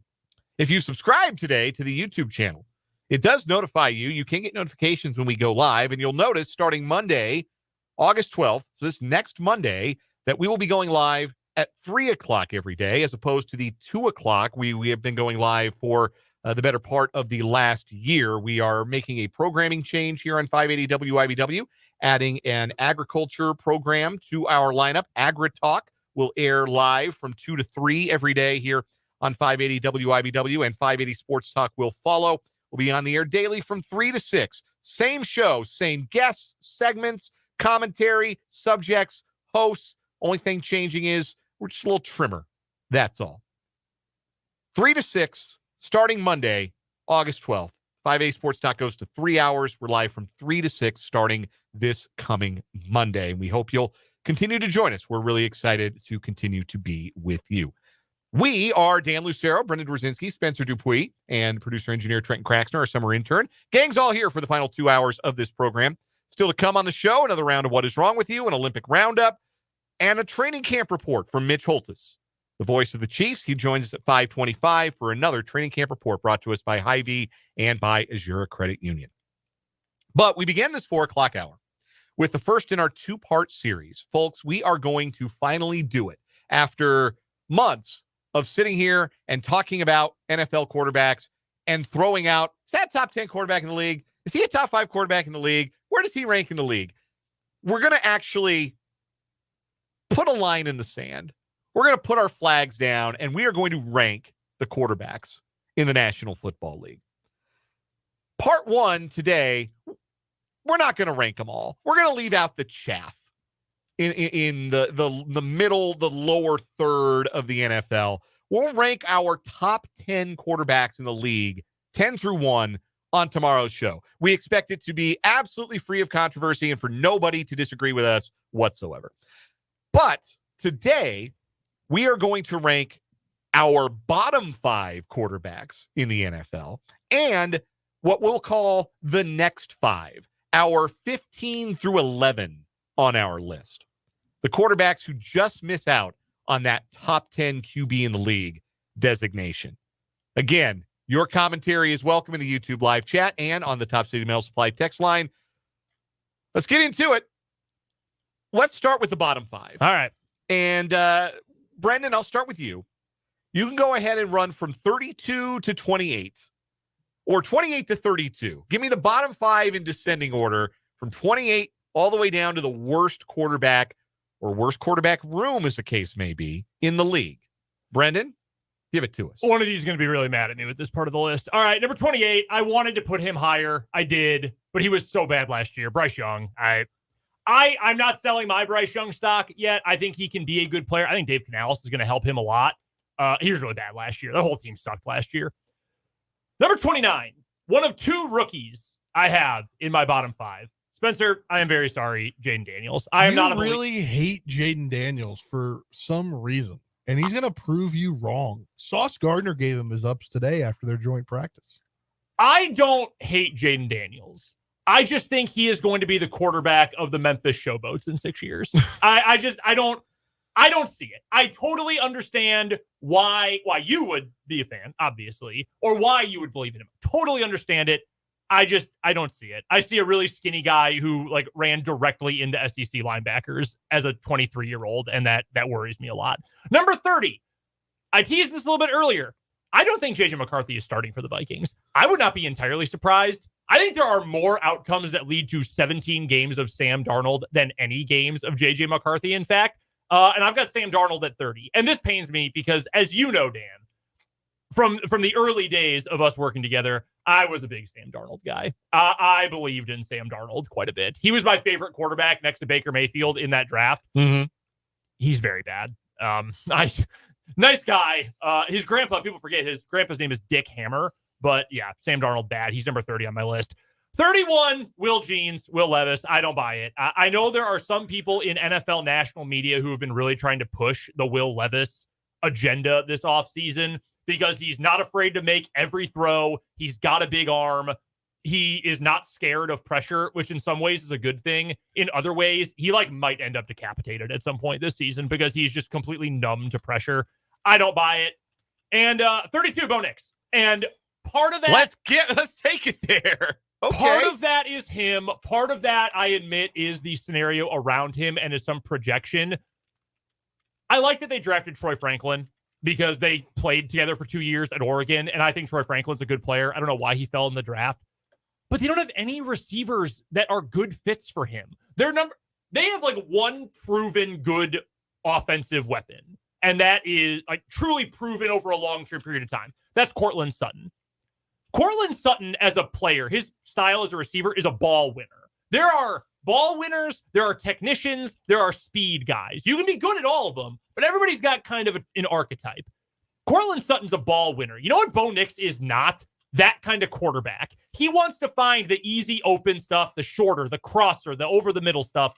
I don't really think that's Sutton's game, and I don't know that are you going to throw a bunch to Lil Jordan Humphrey? He doesn't fit that either. I think the team sucks. I don't think Nix is an NFL quarterback. He's dead last for me at 32. I do think he will start, though. I think he will get the call over Stidham. So your bottom five: Bryce Young, Jaden Daniels, Sam Darnold, Will Levis, Bo Nix. Correct. Man, Bo Nix is the worst quarterback in the NFL. I'm not rooting. I am not rooting. Bronco fans have been having meltdown May for the better part of the last 7 years. If Bo Nix stinks, if he stinks, if he's the worst starting quarterback in the NFL in 2024, what does Sean Payton do? What do the Broncos do? Because they have hitched their wagon to him and Sean Payton. What do you do? You just eat it for another couple of years? Probably. Jeez. Honestly, you probably eat it for another year and then hope that there are better quarterbacks draftable in 2026. That would be tough. All right, Spencer, give us your quarterbacks, your bottom five, 28 through 32. Yes, mine includes 3 rookies. Okay. That makes sense. First, we'll start at 28. I guess there's 2 that are just like his with the Vikings. Mm-hmm. Drake May / Jacoby Brissett. If Drake May does start, which it doesn't sound like he is, everything I've indicated is he is leaps and bounds behind Jacoby Brissett. Thank God the Commanders did not Jacoby get him Brissett actually decent. I think he's a underrated decent backup option. One of the better backup options in the league. But Drake May is bound to find his way onto the field at some point this year. I actually agree with that. I do think he will start at some point this year. Everything I've heard from national insiders is that May is leaps and bounds behind Brissett. So he's the number 2 on their chart right now. Okay. Then 29, I got Will Levis. What has he proved? He likes mayo in his coffee. That is gross. Roast his ass. Yeah. No, I'm with you on Levis. 30, Daniel Jones. I am so mad I did not have Daniel Jones in my bottom 5. I felt like I had to put him above these guys. Noted Daniel Jones fan and supporter. He's terrible. He really is awful. 31, I got Sam Darnold / JJ McCarthy, whoever ends up playing. I agree with your notes on that. And then Bo Nix. I think he is going to start, but Bo Nix, the worst quarterback. Dude. Wow, guys. Wow. Even I'm not this big a hater on Bo Nix. I don't see it. 1-year wonders are scary. Those are scary players to try to make into NFL. And sometimes it works. Joe Burrow was a 1-year wonder. I mean, he was a backup at Ohio State for 3 years, then was just kind of okay for 1 year at LSU, then exploded his senior year. Turns out he is a good NFL player too, but he was making NFL throws. He was doing NFL pro style, spread, but pro style stuff that year at LSU. Bo Nix has run gimmick stuff his whole career. He's a screen pass merchant. He's a completion percentage merchant. I heard this on a podcast the other day. I don't remember if it was from Yahoo or from The Athletic, but I heard this on a podcast the other day. I think it was The Athletic Football Show. Sean Payton is leaning, by going with Bo Nix and attaching his wagon to Bo Nix, assuming he starts, it feels like he is trying to recreate late career Drew Brees as opposed to peak Drew Brees, which I actually agree with, because what Brees did do, Brees is a Hall of Famer, but what he was doing at the end of his career with the quick stuff, get it out immediately, his arm was just roast beef in his last couple seasons, but he could still get it out quickly, could run a bunch of short stuff. That's when Michael Thomas went crazy with all those slant passes. Like, it feels like you're trying to do that with Bo Nix, but that's such a limiting offense. You're never winning anything. No. You're not making the playoffs with an offense like that today. You got to push it. However good he is or isn't, and I think there's a defined ceiling on Bo Nix, they're just going to be a grim watch, is the thing. Like, I agree. I don't think there's going to be a less pleasant NFL team to watch this year than the Denver Broncos. And we'll get to this when we get closer to week 1. I really wanted to have them above the Raiders, because I think the Raiders are either going to flirt with a playoff spot or like lose every game by 30 points. I don't think there's any in between for the Raiders. Yeah. But the Broncos roster is just so bad. They're not above average anywhere. No. If you wanted to argue corner just because they have Surtain, fine. I love Patrick Surtain. But their other corners aren't great. Their receivers aren't good. Their offensive line is truly average. Like, that stinks, man. That's going to be an ugly, ugly team. Is he in your bottom 5? He is in my bottom 5, yes. Right. My bottom 5. Number 28 is the guy that neither of you mentioned. Number 28 for me is Deshaun Watson. Cooked. I had him Cooked just beyond slightly belief. higher. Yeah, he was slightly higher. Did you see the reports out of camp this week that he was underthrowing everyone? He didn't know what they were running. I have no problem with him in the bottom 5. What an awful person. Absolutely cooked. And yes, I am delighting in his downfall. I am delighting in his downfall in a way I've delighted in the downfall of few other NFL players. So number 28 for me is Deshaun Watson. I got Bo Nix at number 29. Okay. I think there's enough accuracy-wise and with Sean Payton that he won't be the worst quarterback in the league. Bronco optimist Dan Lucero? I don't like it any more than you guys do. I am staggered that he made it to number 32 on both you guys' lists. That's amazing, because I think he is going to be better than these 3. Number 30, Will Levis. Yep, I'm out on Will Jeans. I just don't believe in him. I know they've tried to give him some weapons. I don't like. Arm talent is a wonderful thing to have, but you don't get more accurate in the NFL. There is quite literally one example. Josh Allen. And you can't make that comparison because Josh Allen is a freak. Yes. Yeah. He is the example. He's the example that proves the rule. Yes. Number 31, surprise, none of you had this quarterback room ranked, but whoever quarterbacks the Raiders. Maybe you guys are more pro Gardner Minshew than me, but if Gardner Minshew is your best option, you have one of the worst quarterback rooms in the league. And then the dead last, Daniel Jones. Daniel Jones is horrid. He might lose his job to Drew Lock. Genuinely might lose his job to Drew Lock. I kind of think he will. I think Lock stinks too, but I kind of think he will if they're not in the hunt midway through the season. The only reason I gave Jones a little bit of a bump over these other guys is he can run. If you know it's coming, you can stop it. That's the only reason. Giants fans love to, and I'm sure you've seen this plenty, Spencer, being another NFC East fan. Oh, he won a playoff game. He beat a division-winning Vikings team in a playoff game. Dog, Ed Donatel was coordinating the Vikings defense. Anybody could have beaten that team. And Daniel Jones did not win by quarterbacking. He won by scrambling and running against a defense that was not prepared. Any defense that is prepared for him, he has looked like garbage his entire career. I probably gave him too much credit. I have no problem with him being dead last. He stinks. All right, so those are my bottom 5. That's everybody's bottom 5. Now we're going to move to the next 5. These are the quarterbacks who just miss out on the top 10 distinction for all of us. Quarterbacks who we don't consider to be top 5 quarterbacks, top 10 quarterbacks in the game, but just outside that top 10. Spencer, I'm going to let you start with your number 15 through 11 and go in that order, please. 15 on up to 11. All right, we'll go backwards here as I'm stuck at 15 and 16.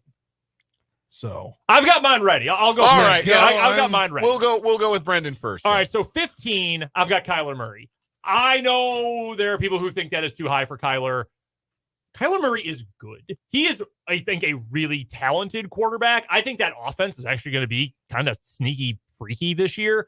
I'm a big Kyler fan. I have him 15. I know we're not doing the chaff 16 through 27, but for what it's worth, that's one spot ahead of Brock Purdy and 2 ahead of Jared Goff for me. Whoa! Okay. Yeah. All right. Wow. Wow. When Ben Johnson gets a head coaching job next year, Jared Goff better hope that he trades for him. That is what I'm going to say about that. Are you more surprised by what I said about Goff or Purdy? Both. I'm staggered. I think Kyler is more talented than both of them. I genuinely believe he's got a better arm than both of them. He can't stay on the field and hasn't won anything. Can't stay on the field or He's 5'3". He's built like an Olympic gymnast. He's also got one of the 3 strongest arms in the NFL. Easily one of the 3 strongest. You know who arms else in the has NFL. great arm talent? Will Levis. Okay, come on. Kyler, okay, first of all, can he not stay on the field or do you have a torn ACL? Injuries are injuries. I think Kyler Murray is frankly probably even more talented than the next guy on the list, and Kirk Cousins. I have him 14th. And that probably is a little bit high because he's 36 years old and has a torn Achilles. And I don't know how good he is going to be, but last year he was playing at an MVP pace before he got hurt. So I gave him some benefit of the doubt. 13. And I didn't really like this one either. Trevor Lawrence. He's got the arm. He's got the underrated athleticism, frankly. I know he's white. Haha, underrated, whatever. I don't think he's as bad as some people make him out to be. I don't think he's as good as a lot of national folks make him out to be either. I think 13 makes sense for him. 12, I put Jalen Hurts. There was a piece from ESPN yesterday about the disconnect between Jalen Hurts and Nick Sirianni and also offensive coordinator Brian Johnson last year. I think Nick Sirianni bears a lot of blame for that team last year. I also don't really trust Jalen Hurts as a his good is really good. I don't know how easy it is for him to get to his good version of himself, though. I think it takes a lot. I also think the Eagles are going to miss Jason Kelce way more than people are giving them credit for. Like, oh, man, Hall of Famer, that's tough. But, Jeff Stoutland, they're going to have a good line anyway. There was one center in the NFL who called out protections. One. And it was Jason Kelce. I think that's going to be a big loss for Jalen Hurts. And number 11... I'm assuming I have him higher than both of you guys do. I have Tua at 11. Okay.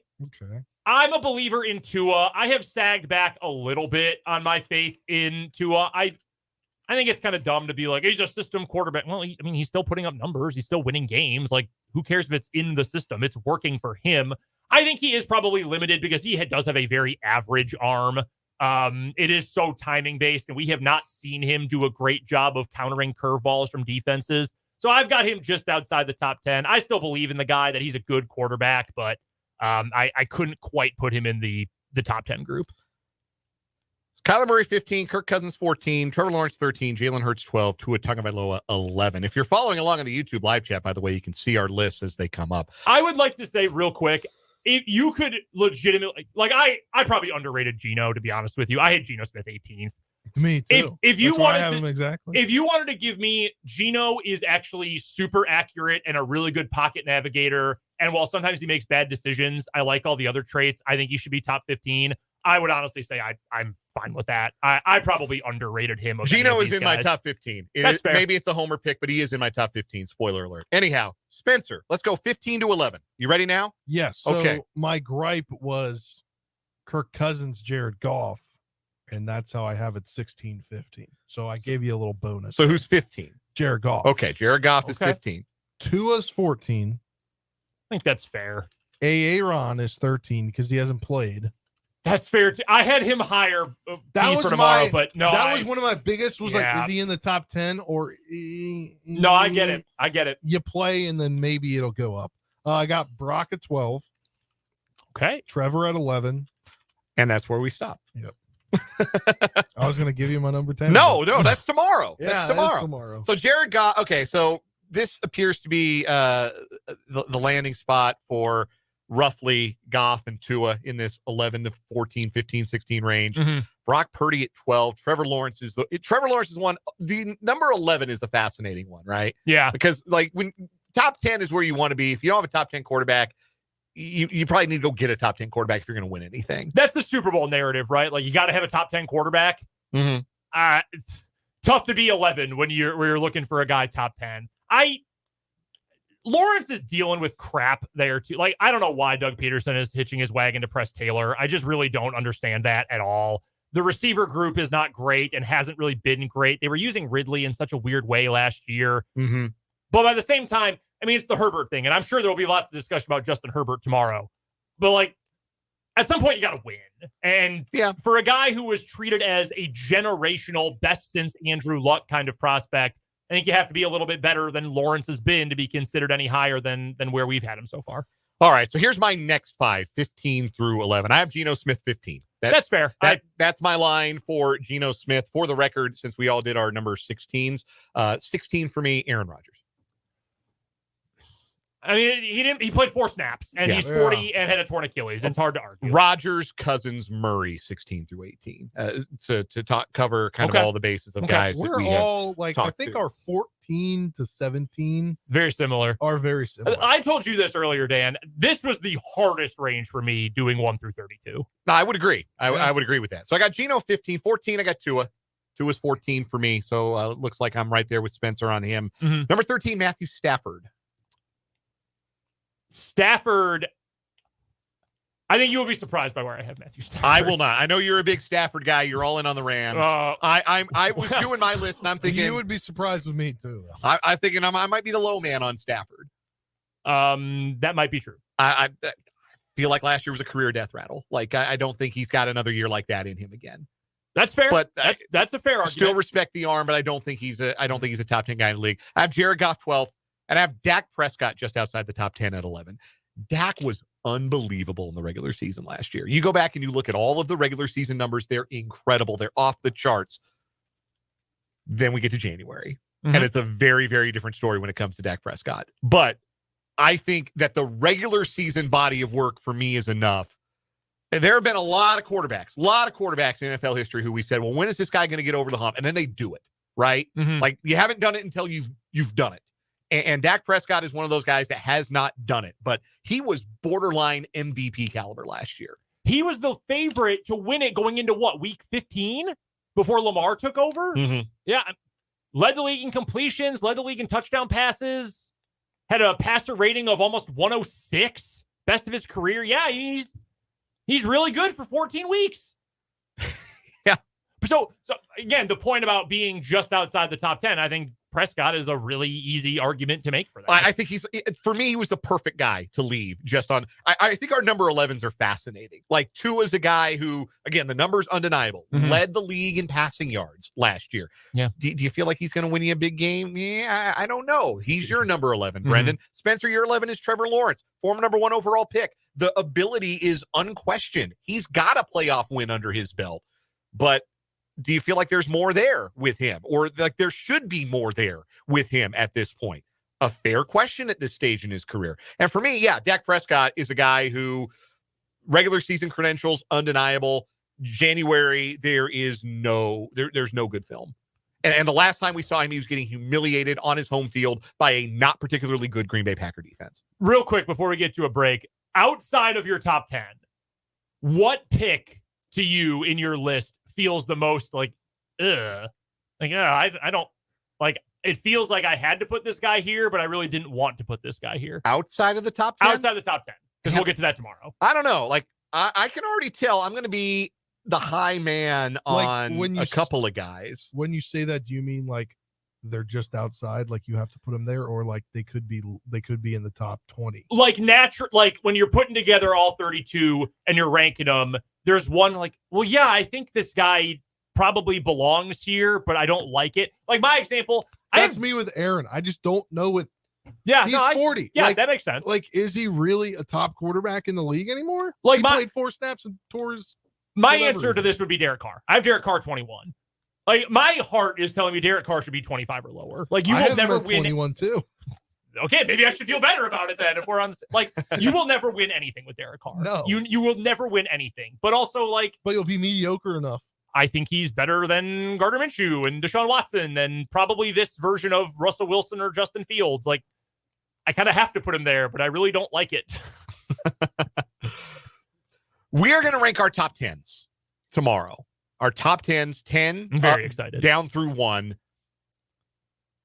Number 1 is not really up for debate. Yeah, obviously. that's not all that interesting. Yeah, number 1 is not real interesting. The rest of the list is going to be fascinating, though. Yeah. I'm really interested to see, especially, like, I'm the high man on one guy in particular, and I won't say who it is, but I'm the high man on one guy, and I'm way higher than both of you on this one guy. And I can't believe how high I am on this guy. But that makes me think it's Purdy. We'll talk about it on tomorrow's show. We're not going to spoil anything. I will say right now, I know I'm higher on someone too. I'm certain of it. Yeah. So we will, yes, because Spencer has Jaden Daniels third, I believe. So he's high on him. Wow, that low. Yeah, and you've got Jordan Love 1 and Mahomes 2. Like, of course, we all know that. Yeah. Hey, I was the only one who was reasonable about my own team's quarterback. Add a 20 to the 3, and that's where I have it. So we'll do that tomorrow, same time, 4:00. We'll do our we'll do the top 10 quarterbacks in the NFL as ranked by us. Agree? Disagree? Just plain agree? Is that a thing? Can you just agree? That sounds like an onomatopoeia. Either way, we'd love to hear your feedback in the YouTube live comments or on the Top State Mail Supply text line, 785-272-9429. Right now, though, we're due for a break. When we come back, 2 new stories compete on What Is Wrong With You on 580 WIBW.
What is wrong with you time here on 580 Sports Talk? You might think something's wrong with us based on our quarterback rankings that we did in the last segment.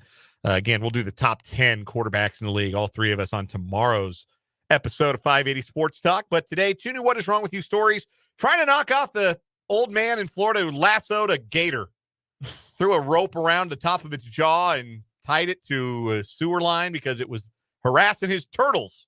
And then he called the police on the alligator, which is not really how this works. No, we need a new winner because that gator had to be put down because of this clown. Yes, the gator was euthanized, which is very sad end to the story. 2 new stories today. Brendan, you haven't had a story yet this week. I'll let you go first. All right. We meet 41-year-old Lauren Riley, who was pulled over on Saturday after the police caught her driving without a seatbelt. And during the traffic stop, officers noticed that the 41-year-old was moving items around on her vehicle's floorboard. That is when, and I believe this is in Florida, indeed it is, that is when police, they peered into the automobile and thought, hey, what is she fooling around with? And they allegedly spotted drug paraphernalia. Well, that prompted a probable cause examination of the vehicle and its contents. The resulting search, according to police, turned up a bag inside of Riley's purse that was labeled bag of drugs. Inside the bag, according to the police, was a needle, straws, a metal spoon, 4 glass pipes, and plastic baggies with a white-colored residue. A bag inside the drugs bag contained crack cocaine, powdered cocaine, crystal meth, Xanax, and other narcotics. The discovery of the bag of drugs resulted in Riley's arrest on a variety of felony charges and 1 misdemeanor. She is being held in a Florida county lockup. The bag of drugs is in evidence. I bet it is. Bag of drugs. So I went to a brewery once in Florida, the Firestone Walker Brewery. I don't know if anybody, Brendan's not a drinker, Spencer. You're an East Coaster, so you might not be familiar with Firestone Walker stuff. They're a California brewery. We went and did the brewery tour and did some sampling when I was on a vacation there a couple of years ago. And I bought a tumbler, like something to put water in and ice water, something like that. Sure. And on the front of it, it says definitely beer. And it has the Firestone Walker Brewing Company. It says definitely beer. Now, if I were to be driving around drinking from the definitely beer thing and a police pulled me over and it was just water in it, maybe we'd have a good laugh, but maybe we wouldn't. If I put beer in the definitely beer container and was driving drunk, that would be very stupid. It would also be very stupid to own anything that says bag of drugs. Especially if that's where you put your drugs. Lots of drugs. So many drugs. We have at least 5 drugs, in fact. Jeez. Bare minimum 5 drugs. Bag That's 5 of too many. drugs. It's like What a doofus. like a Looney Tunes bit. Yeah, it Let really is. me just reach into my bag of drugs here. All right. It My would have been story. funny if they had it said bag of drugs number 3 or number 2 to act like there was more bags. Of Yeah. drugs. 2 of 5. It's like when you do the senior prank where you set 2 pigs loose in the hallways of the school, number 1 and 3. Yeah, exactly.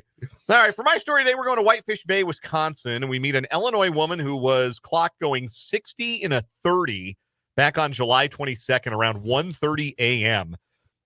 Normal traffic stop, but it quickly went off the rails as 35-year-old Mallory Griffin from Illinois repeatedly ignored commands from police. Dashcam videos showed the Illinois woman just taken off after being stopping just down the street where more officers were waiting. She was taken into custody, laughing at officers, even when she was put in the back of the squad car. When she was taken back to the police station, an officer asked the woman if she had any bruises. Griffin is heard asking, "Do you want me to get undressed? Do you want to see it?" Before doing a sobriety test, Griffin does what appear to be a series of yoga poses. We have pictures of her doing like the thing where you stand on one leg and put your other foot on your knee while you're standing up. Yeah, she's doing one like in the first video where she's like doing like a one-arm push-up with her other hand on her other hip. Can you do what I can do? She asked. Can you do this and you're a cop? And I haven't worked out in 3 years. My favorite note from the story. Police determined she was under the influence of something. You don't say. Not specific, just something. Something. The woman was giving multiple citations for operating while intoxicated, resisting, speeding, and not having a registered vehicle. Wow. Doing yoga poses. They're trying to get a sobriety test, and you're doing a downward-facing dog. Sorry, can't take the breathalyzer. I'm in child's pose. And then bragging about your ability to do it. Hey, bet you can't do this. But you know what I can do? Put these cuffs on. Can you do this and you're a cop? I bet you can't do this on concrete. I gotta be honest with you, man. I am not shocked she was under the influence of something. Yeah. No, I would have determined that. Yeah, I don't think you need to breathalyze at that point. No, I think I probably would have known that before we got to the station. I have a feeling based on her behavior, that was probably pretty obvious. It's a good story. I don't think it beats the woman hiding drugs in her drug bag. And look, people have different opinions on this. It's not like she just had some weed, right? Like, oh, you got 3 joints in there. Like, okay, you're still in trouble, but okay, whatever. Nah, man, she had like throw it away. She had like El Chapo's extra stash in her car, in her bag of drugs. It was so many drugs, like bag of drugs that she's got like her like prescription medicine. Like, that's funny. You got your Advil in there. I got my insulin in there. No, exactly. No, man, she had multiple kinds of cocaine. We got to get you a bag of drugs, for your insulin pump. No, man, if you Google buy bag of drugs, that's like when you Google where to find anarchist's cookbook, and immediately the cops just show up at your front door. Yeah, you just have to do the search like in Etsy. Yes. Bag of drugs. Let's see if anything comes up. On the work computer. A bag full. Yeah, you can buy a bag here. A bag full of legal drugs, or definitely not drugs. A fanny pack that says definitely not drugs. Jeez, definitely not a bag full of drugs. Here's one that says. God. Here's one that says gay drugs. Here's one that says drugs and expletive stuff. I see that. Wow, I did not know there was such a cottage industry of drug bags. Here's a sugar storage pot that says cocaine on the side. Jeez, man. Here's one that says there's probably drugs in here. You can buy prank baggies. See, now that's dangerous though, because probably drugs and probable cause. Now here's a two-piece set you can buy. One that says bag of drugs, and the other has a slang term for tampons that I wish I had never seen, and am now going to work the rest of my life to scrub for my brain. Really bad. Anyway. Does this beat the Gator news? Bag of drugs beats the Gator. Yes. Oh. We've been looking for a winner. I think bag of drugs beats the Gator. Do you disagree? Yeah. Well, you're outvoted. It doesn't matter. I'm going to vote for the bag of drugs. I'm also voting for the bag of drugs. Bag of drugs, our new winner.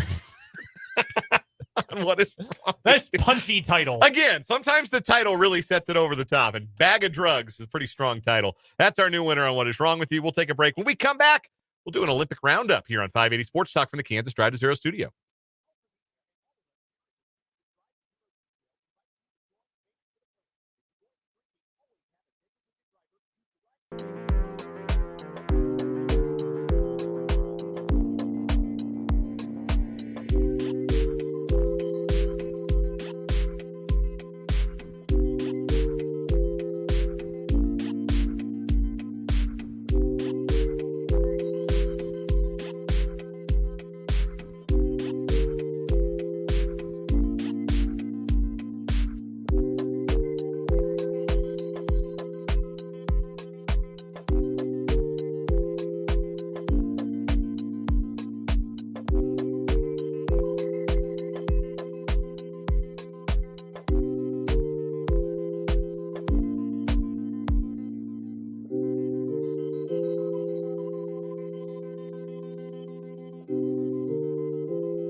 446 on 580 Sports Talk from the Kansas Drive to Zero studio. Dan, Brendan, Spencer, Trenton.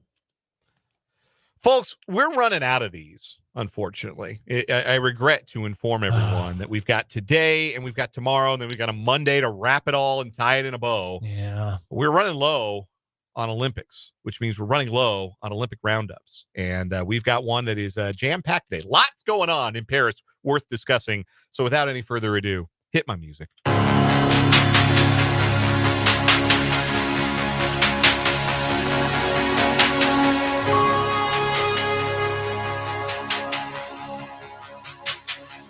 The Olympic Roundup. Olympic Roundup. On 580 Sports Talk. Olympic Roundup. We were watching it live. You saw us react to it if you were watching the video stream of today's show. The United States men's basketball team rallies from a 17-point first-half deficit to Serbia and wins 95-91 to advance to the gold medal game where they will play the host country France, who withstood a furious late rally from Germany in their semifinal earlier today. USA and France for the gold. Germany and Serbia will play for the bronze. We are going to see preposterous amounts of match fixing in that gold medal game. My goodness. You are not prepared. Dick Bavetta is on standby to officiate this game. Scott Foster. French Dick Bavetta. Do you remember the 1972 when they lost to Russia in the height of the Cold War? They had to replay the last 4 seconds 4 times and the U.S. didn't show up for the medals. Yeah, I've seen this movie before. The U.S. never claimed those medals. That's my favorite thing about the 72 Olympic story is like Doug Collins will die before he accepts that silver medal. And he is correct. Yes, he 100% correct. Kevin Durant hit a big shot late in the game. Was asked by the media after the game a question about patriotism and playing for Team USA. And boy, if this doesn't sum it up. Quote from Kevin Durant. A lot of BS happens in our country, but a lot of great things happen too. What? Nailed it. No, I mean, he's right, man. Straight into the point, I guess. Put that on like the wall of the courthouse. What courthouse? All of them. That's pretty funny. Put it on currency, in fact. He was really good down the stretch. Joel Embiid was really good down the stretch. Steph had a huge first half. He had 20 points in the first half. If Embiid could rebound, they might have won by 20. Man, the rebounding was frighteningly bad for a team that's as big as the U.S. team is. Grab the ball. Joel had one that hit him like in the wrist that he didn't hold on to that led immediately to 2 points for Serbia in the fourth quarter. That's when I nearly lost it. Pretty amazing that the United States needed, like, they've got this generation of young guys on this team, and they needed old man LeBron, old man Steph, old man KD to carry him in the final 6 minutes. Yeah. But, I got nothing for him, man. You're right. Those are 3 of the 15 best basketball players of all time. Yep. Yes. Not much shame. Like, there is zero shame in Serbia losing that basketball game. No. Serbia is Nikola Jokic, Bogdan Bogdanovic, and 10 dudes, 10 plumbers, 10 box factory employees. Yeah, that's what they say Jordan's competition was. Yeah, it's not a pretty win. I mean, they all count the same. The 92 Dream Team would have beaten that Serbia team by 45 points. Yes, that's correct. So I did see a tweet a moment ago, and not that this is like surprising, but it is kind of wild to say out loud. All Steph, KD, and LeBron are all older than any single player from the Dream Team. And that's who was carrying this team. That's wild. It's also about to be their last one, probably. Yes. It is almost certainly the final Olympics. Definitely for LeBron. Yeah. And probably for those other guys too. But making it count for sure. Other things going on in Paris today. How about Kansas State assistant track coach Tara Davis Woodhall? She's going to be bringing back some gold to Manhattan. She took home the gold medal in the long jump for Team USA. Congratulations to the newly named assistant coach of the K-State track program. Of course, they have a new track and field coaching staff there in Manhattan. And Tara Davis Woodhall, a gold medalist for the United States in the long jump. Not a gold medalist in the men's 200 meters. Noah Lyles, the fastest man in the world, won the 100 a few days ago. Took the bronze today in the 200. Letziel Tebogo. I apologize. I'm getting his first name wrong. Letziel Tebogo from Botswana was your 200-meter champion. Kenny Bednarek from the United States took the silver. Noah Lyles, the bronze. That's the same order of finish for those two Americans as in the Tokyo Olympics. Then afterward, it was revealed that Noah Lyles has COVID. Like right now. I saw last night when I was rewatching the primetime stuff late at night that Lyles was getting his bib pinned on with a mask on. And I, whatever. And I don't care, but I was just surprised. Like, I wonder why he's doing that. And now it makes a whole lot more sense. Yeah. He has COVID. He is asthmatic, like heavily asthmatic. Yes. So when you add those two things together, the fact that he got out of bed is as impressive as, like, honestly, winning a bronze, running a 19.7 in the 200 with asthma and COVID, that's more impressive than winning the gold in the 100 for me. Yeah. No, I would agree with that. honest to goodness. I'm not going to hate on Noah Lyles at all. Also, I don't know how he was allowed to compete. And someone else, one of the swimmers for one, I don't think it was a U.S. swimmer, but a swimmer also tested positive right after winning gold last week. Silver. It was Adam Peaty from Great Britain. Yeah. Oh, yes. It was Peaty. You're correct. I mean, they're just whatever. Yeah. At this point, I think, yeah, we've got. This was the 2021. Shut down the game. Yes, they would have ended the Olympics. It would have been done. We would not be talking about the Olympics anymore. Some bad news for Team USA women's water polo. They will not defend their gold medal. They lost to Australia in a penalty shootout in the semifinal. I've never been that into water polo, believe it or not. Man, I got some thoughts on that freaking game. Yeah. Oh my God. 5-2 halftime lead. And they let it get away. That was a poor performance in the penalty shootout as well. From disappointment, though, to excitement, Brendan. Let's talk about it.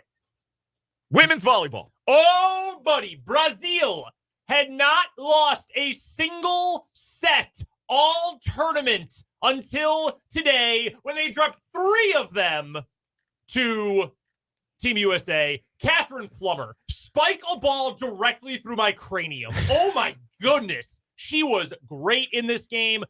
The U.S. had a rotation at one point in the 5th set where they just didn't have a setter on the floor, and Plummer ended up just back row being the de facto setter. If you're not really into volleyball, you might not know a whole lot about what that means, but it was very weird. It was very funky, and it worked. They had a 35-second rally at one point that was crazy. I thought I was going to have heart palpitations. Absolutely dynamic playing. It was an awesome match. They alternated the first 4 games pretty much. Really, actually, games 2 through 5. Like, oh, man, the U.S. looks like crap in game 2. They are screwed. Then game 3, oh, my God, they're never going to lose again. They are untouchable. And then they looked like crap again in set 4. And then they were the dominant team in set 5 once you got past point 8. They've got so many different attackers. When they're good and they're on and they're hitting well, they can beat absolutely anybody. And they just had enough to beat a really good Brazilian team today. I'm fired up. But the gold medal match is at 6 a.m. on Sunday. What the heck? That's so early. Who are they playing? Who won the other match? Italy, which has only lost 1 set all tournament so far. And I'm not scared of them. Keep your pasta. Keep your bolognese. I don't need it. I don't want it. I can go for some penne alla vodka right now. Go cry into it when you lose to Jordan Larson and Jordan Poulter and the Skinners on Sunday. American excellence. Every one of them. What a perfect way to end this edition of the Olympic Lauren Roundup. Carlini gonna kick him in the face. Jump over the net. Coming up in the 5 o'clock hour, 580 Sports Talk, a training camp report with Mitch Holthus. We're going to play around and name that guy, but we're going to start with our 580 Sports headlines from the Kansas Drive to Zero studio here on 580 Sports Talk.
Let's get it. Final hour of the day here on 580 Sports Talk.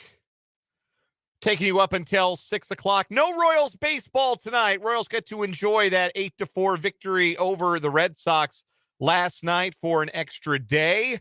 Get to enjoy their place in the standings for an extra day. There's no scoreboard watching to do tonight if you're a Royals fan. It's Boston off, Cleveland, Minnesota both off. So the Royals, they're right where they're at. They're 4 games out of first in the American League Central, half a game behind Minnesota for the second wild card spot, a game and a half up on Boston for the third and final wild card spot. That's always the best when you have a day off and everyone else is off too that you're in the race with. A stress-free day of baseball. You don't wake up and then all of a sudden you're 5 games back again. Even Houston is off. Like Seattle plays Detroit. Like if you're really peering too far over your shoulder, Seattle's 4.5 games back, and looks like Tampa Bay's 5.5 back. There at St. Louis tonight.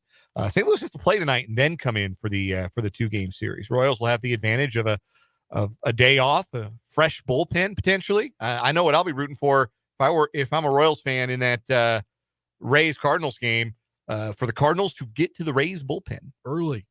Get there early. Slag that bullpen. Who's starting? Shane Baz is starting for the Rays, and he might be on a pitch count. He hasn't gone over 92 pitches in the start yet. So, so you can do that, I guess. You can scoreboard watch a little bit if you're so inclined. But Royals have a day off, so we are done at 6. They're back in action Friday and Saturday, but not Sunday.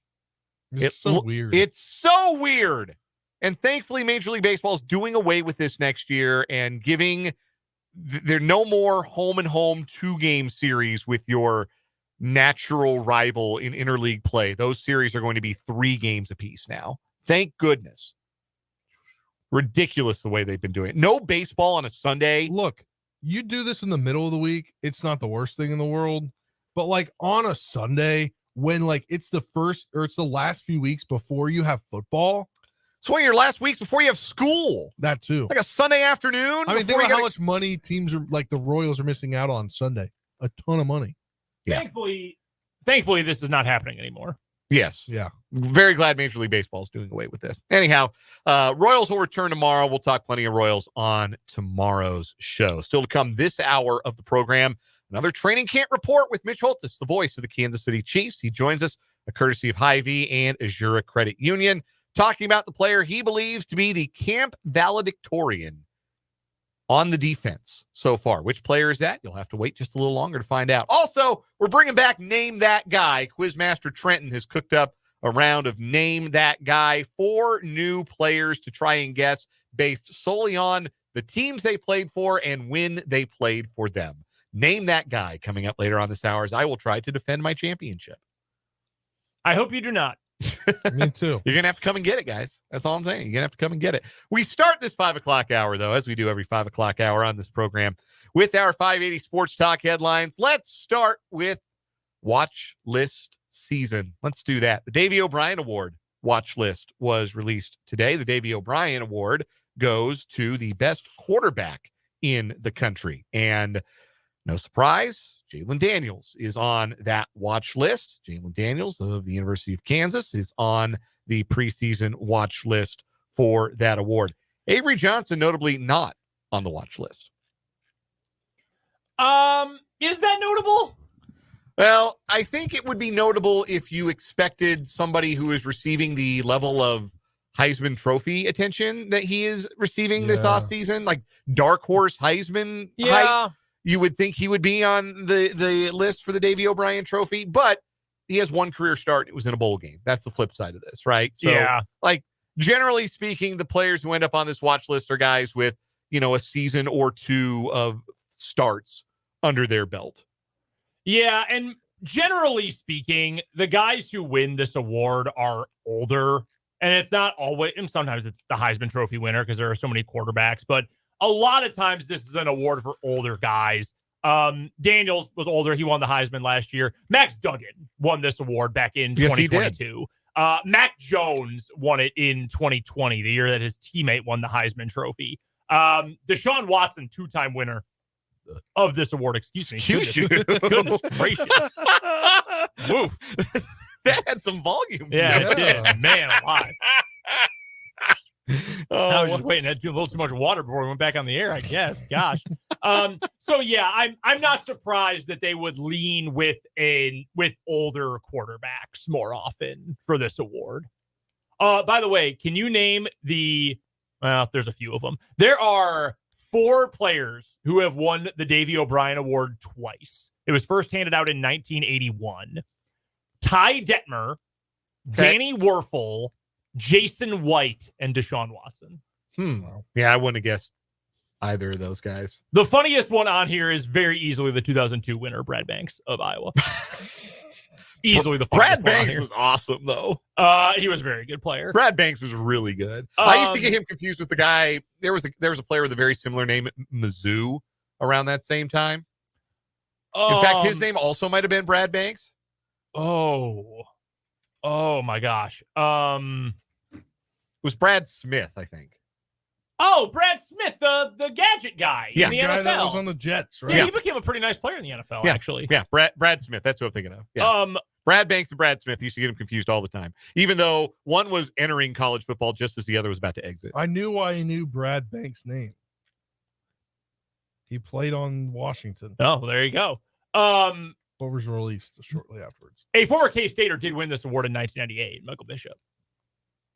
So There you go. K-State does have one. Todd in Reesing his didn't win history. in 07? Todd Reesing did not win it in Was 07. it Chase Daniel? No, some idiot named Tim Tebow won it that year.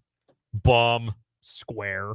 I think he won the Heisman that year, too. It's fine. Yeah, it's whatever. All right, that's my first headline. What do you got, Brendan? All right, first one for me today. I'm going to stick with the KU news here. The headlining entertainment for Late Night in the Fog in October was arrested yesterday. Nelly was arrested in St. Louis on charges of possessing ecstasy and also not having insurance. Trent and I were talking two about this very yesterday. funny crimes Right. to juxtapose. Trent and I were talking about this yesterday, and we're like, how does that guy not have car insurance? Yeah, right? So, yes. He's going to do ads for the General within like 3 weeks. Oh, him and Shaq, yes. This is from NBC News. Rapper Nelly was arrested early Wednesday in St. Louis on charges of possessing ecstasy pills and not having insurance. The 49-year-old hot in here rapper, whose real name is Cornell Haynes II, was arrested at 4:45 a.m. and was charged with having 4 ecstasy pills, a controlled substance, and for being without insurance. Please, 4 Mollies, please. Were they in his bag of drugs? May have been. For what it's worth, according to Nelly's lawyer, Scott Rosenblum, the charges don't include just the drug possession, but he was arrested for no proof of insurance from a 2018 warrant. So the issue came up in 2018. He never showed up for it. Then they So issued he a hasn't warrant in had car 2023. insurance since 2018 by what you just said. He may not have. According to his lawyer, though, the statement says that he was targeted by an overzealous out-of-line officer who said a background check was required after Nelly won a certain amount at the casino where he was arrested. Oh, so they were being a hater. They were being haters is what is the allegation guess. from his legal team. Yeah, they hate us because they ain't us. Essentially, that's the You the only charge found the illegal drugs and the fact that my client has not had car insurance since Trump's administration. Who knows? Maybe before that. Because you were being a hater. That's true. You could. He may not have had it longer. Now the real question is this because he got like a DUI or a speeding ticket and they said no, you can't insure with us? You know how some people do that? Yeah. I don't know. Could have happened. He just never got a new one. I don't know.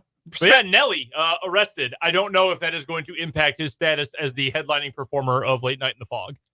Remains to be seen. Spencer, what's your first headline? The White Sox finally put Pedro Grifol out of his misery. They canned him this morning. They put him down. Look, man, they were playing 500 balls since they broke that losing streak. I think that's really hasty to fire Pedro Grifol. It was the fact that they broke the losing streak, but then couldn't start a winning streak. My buddy, who's a White Sox fan, texted me and said he needed to win 20 straight. Yeah. Was that what it was? Yeah. If you can even out this losing streak, you can keep your job. He could not. They did replace him with Grady Sizemore. Yeah. Interim manager. I did not know Grady Sizemore worked for the White Sox. Neither did I. But I saw that today. I got a push notification on my phone while I was out, and I thought, what? Is this out of the park baseball? How did Grady Sizemore end up with the White Sox? People, well, okay. Women really thought he was attractive when he was a player. Yes, Grady's ladies. Yes. It was a yeah. Is that a thing? Yeah, it was a thing. They had a section at Progressive Field in Cleveland, the whole thing. If I may borrow the parlance of like those retro sports Twitter accounts that always post highlight videos, prime Grady Sizemore was a problem. From 2005 to 2008, he had a legitimate claim for being the best center fielder in the game. 3-time All-Star. 2 Gold Gloves. Silver Slugger. Averaged in those 4 years 41 doubles, 8 triples, 27 home runs, and 29 stolen bases per season to go with a 281 average and an 868 OPS. Grady Sizemore was awesome, and then his body broke down on him. Man, he had 53 doubles in 2006. Yeah, nice player. Really liked Grady Sizemore as a player. Didn't good luck managing the White Sox ghost ship, bud. I hope he doesn't have any aspirations of ever managing anywhere else. He should have done what Ajiro Evero did last year, the defensive coordinator. 2 years ago with the Broncos? Yeah. When they asked what was his name? Not Fangio, the guy after Fangio. Hackett. Hackett. They asked Hackett. They were going to make Ajiro Evero the interim coach with 3 games left. He was like, yeah, no thanks. I think the same thing happened in Carolina when they fired Frank Reich. Because Reich was fired during the year, and Evero was their defensive coordinator. Yeah, they fired Reich after a 1-10 start, and he was like, nah, you ain't blaming this on me. No. I don't want nothing to do with this. Grady Sizemore must not be dying to have a managerial job. He must really like being on the road. I just really don't want to go home. Yeah, who takes that job? After the season? Yeah. There's only 30, right? Right. So yeah, it's part of it is yeah, man, if you get the chance, you got to do it. But it's so different in baseball than it is in other sports. In football, you can turn things around in 2 years. Sometimes even 1, and you can at least get back. I mean, the Lions did. Dan Campbell took over that sad sack team. Mm-hmm. They won 1 game his first year. The next year, they won 8. Or maybe it was even 9, and they were the first team out of the playoff picture. And then last year, they were obviously really good. You can turn it around quickly in football. Baseball, though, takes 4 years, 5 years. Easily. The Royals rebuild. That took 4 or 5 years. The Cubs took 5 years. The Astros took 5 years. And if it doesn't work, you know what you have to do? Restart all over again. Ask the Royals during this rebuild, who had to restart, honestly, twice during the final 6 years of the Dayton Moore era. So good luck. I understand it if you want to say, I just want to be a manager. And if that's the case, more power to you. I would not take that job. No way. He had him playing 500 ball since breaking that 21-game losing streak. They were 1-1 since then. Christopher points out in the YouTube live chat, they're on pace for 39 wins, which would be 123 losses, which would be the most losses in the history of baseball. But the 239 winning percentage would avoid being the worst since 1901. Yeah. So they would have that going for them, which would be nice. I hope he does really dumb stuff with them. I am going to start Andrew Vaughn at pitcher. No, he should. He should draw the lineup out of the hat. Who cares? What's the old saying about someone with nothing to lose? That the most dangerous guy to fight. Yeah, the guy with nothing to lose. Yeah. What are you gonna do? Fire me? Right. What are we gonna do? Lose 20 straight games? He's gonna walk up to Andrew Benintendi. Ever caught before, Andrew? No, I'm left-handed. Magic 8 Ball said you're my catcher tonight, man. We're gonna let it ride. Corey Lee's playing shortstop. Gavin Sheets is pitching. Did you know Gavin Sheets' dad was on a team that lost 21 games in a row? No. Was his dad Ben Sheets? Larry Sheets. Larry Sheets was on the 88 Orioles, who went 0-21 to start a season. Ben Sheets retired in the 2010s. He's probably a little bit too young to be Gavin Sheets' dad. No. Not a great guess. That's wild. Father and son both enduring 21-game losing streaks. Yeah, that is 20-game. Yeah. You got to move on to hockey, brother. Do you catch passes? Can you run routes? Try football. That'll do it for our 580 Sports Talk headlines. On the other side of this timeout, we're joined by the voice of the Chiefs, Mitch Holthus, for a training camp report on 580 Sports Talk live from the Kansas Drive to Zero studio.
.25 on 580 Sports Talk, and it is that time during Kansas City Chiefs training camp when we are joined by the voice of the Chiefs. Mitch Holthus joins us for a training camp report brought to us by Hy-Vee and by Azure Credit Union. Contact Crystal Rippey, Kirsten McCall, or Kristen Ambergy about the credit union advantage in getting your first or next home loan. And Mitch, today we're talking about a player that you've referred to as the camp valedictorian of the defense so far. What has elevated Drew Tranquill to that level? That he's eating M80s for breakfast. I don't know. Lightning bolts coming out of his ears, which you'd think 4 years with the Chargers maybe saved him up. But Drew Tranquill last year was a sneaky free agent signing by Kansas City. Did two things. One, it weakened the Chargers, but two, he kind of saved the Chiefs last year. He had to do some double duty. I think we forget that Nick Bolton missed 9 games last year, 8 due to injury, and then he was held out of Week 18. But that moved Drew Tranquill inside. Now, he just gutted it out. He's undersized for being a Mike backer, but he ended up with 79 tackles. But once Bolt came back and was in his mainstay position, then Tranquill flourished in the playoffs. I mean, he had 8 tackles against Baltimore in the AFC Championship game. But for whatever reason this year, he is coming out like lighting up the fireworks stand.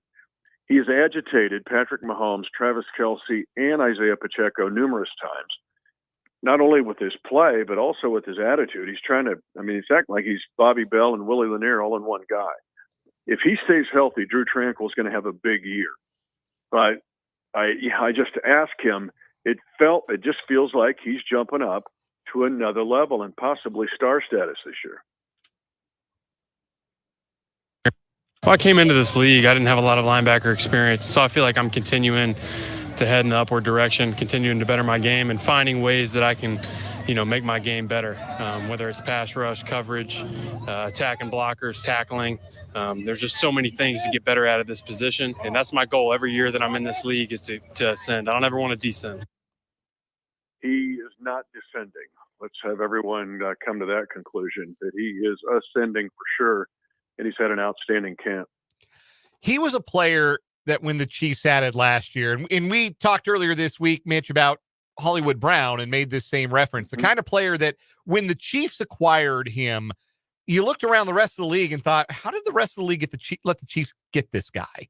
And he played last year on a 1-year deal and was terrific. And it's impossible to imagine last year's defense without him as a connective thread at the linebacker spot. And now the question is, well, he hit free agency. How the rest of the league let the Chiefs keep this guy? He's on a 3-year deal. He's going to be a part of this defense for a long time to come. And as you just laid out, and as he talked about, Mitch, he's a player that's continuing to improve and now seems to be primed to settle into a role next to Nick Bolton this year that could give the Chiefs one of the best linebacking groups in the league. To answer your question, I don't know why somebody didn't come after him with a bigger contract. I think there's some fear from other teams that he's a tweener. He really didn't play linebacker at Notre Dame, and if he did, it was kind of rare. He was in that safety hybrid role, and maybe that's it. But there's enough. That's 5 years of video on this guy being highly productive, and last year being even more than that. So I don't know, but I do know he's happy to be here in this culture. I mean, I remember when he got I talked to him a year ago. It might have even been on the show. I played the clip where he's like, the soundbite where he was, God, I'm so happy to be here. Just, want to win a playoff game. And I remember after beating Miami in the -28, I found him first because I go, you got one. You never forget the first one. I talked to him about my 30-0 win in the wild card game back in 2015. He goes, well, we're not done. We're going to go get some more. And I just remember seeing the tears in his eyes in the locker room after Super Bowl 58. He is happy to be a Chief, and I'm telling you, the Chiefs are happy to have him. Very much like the Hollywood Brown discussion on Tuesday. Chatting with Mitch Holthus, the voice of the Kansas City Chiefs, joining us here on 580 Sports Talk for our daily Chiefs training camp report, brought to you by Hy-Vee and by Azura Credit Union. And to the point you just made, Mitch, especially to lead off there, that's a commentary on this franchise, isn't it? Because you're talking about a guy, well, he might be a tweener. Don't know if he's quite a box safety or a will linebacker or whatever. Well, the Chargers were willing to let him walk after he had his best season with them an offseason ago. The Chiefs brought him in and said, well, he's a great athlete. He's smart. He plays with his hair on fire every single snap, every single rep, and we'll find a way to make it work. And they did. To me, that says more about, it's something we talk about on the show all the time, why good teams stay good and why bad teams stay bad. And it, to me, is a reflection of the Chiefs being able to say, we'll take a flyer on talent and being able to make it work so many times over. It's also why when fans have got to look at teams and go after a free agent, give him big money, just get him. And if you make too many of those decisions, you lose guys like Drew Tranquill. The Chargers, remember, they gave all that money to Mike Williams. They gave a bunch of money, I believe, to Austin Eckler. Bosa got a gob of money. And so if they couldn't really, if they did want to keep him, I guess they got in a salary cap pinch, but it wasn't like he was expensive for us. But he also is a scheme fit. You've got to be, he's wicked smart. Tranquill's wicked smart. And that really helps when you play Spags' system because it's very aggressive and it's very complicated. And the fact that he's got that tweener role when he doesn't have to play the mic, and since Bolton's been out in this camp, it's been Jack Cochran and has not been Tranquill, then he is a great fit. You just heard on the soundbite. He wants to blitz. He can cover.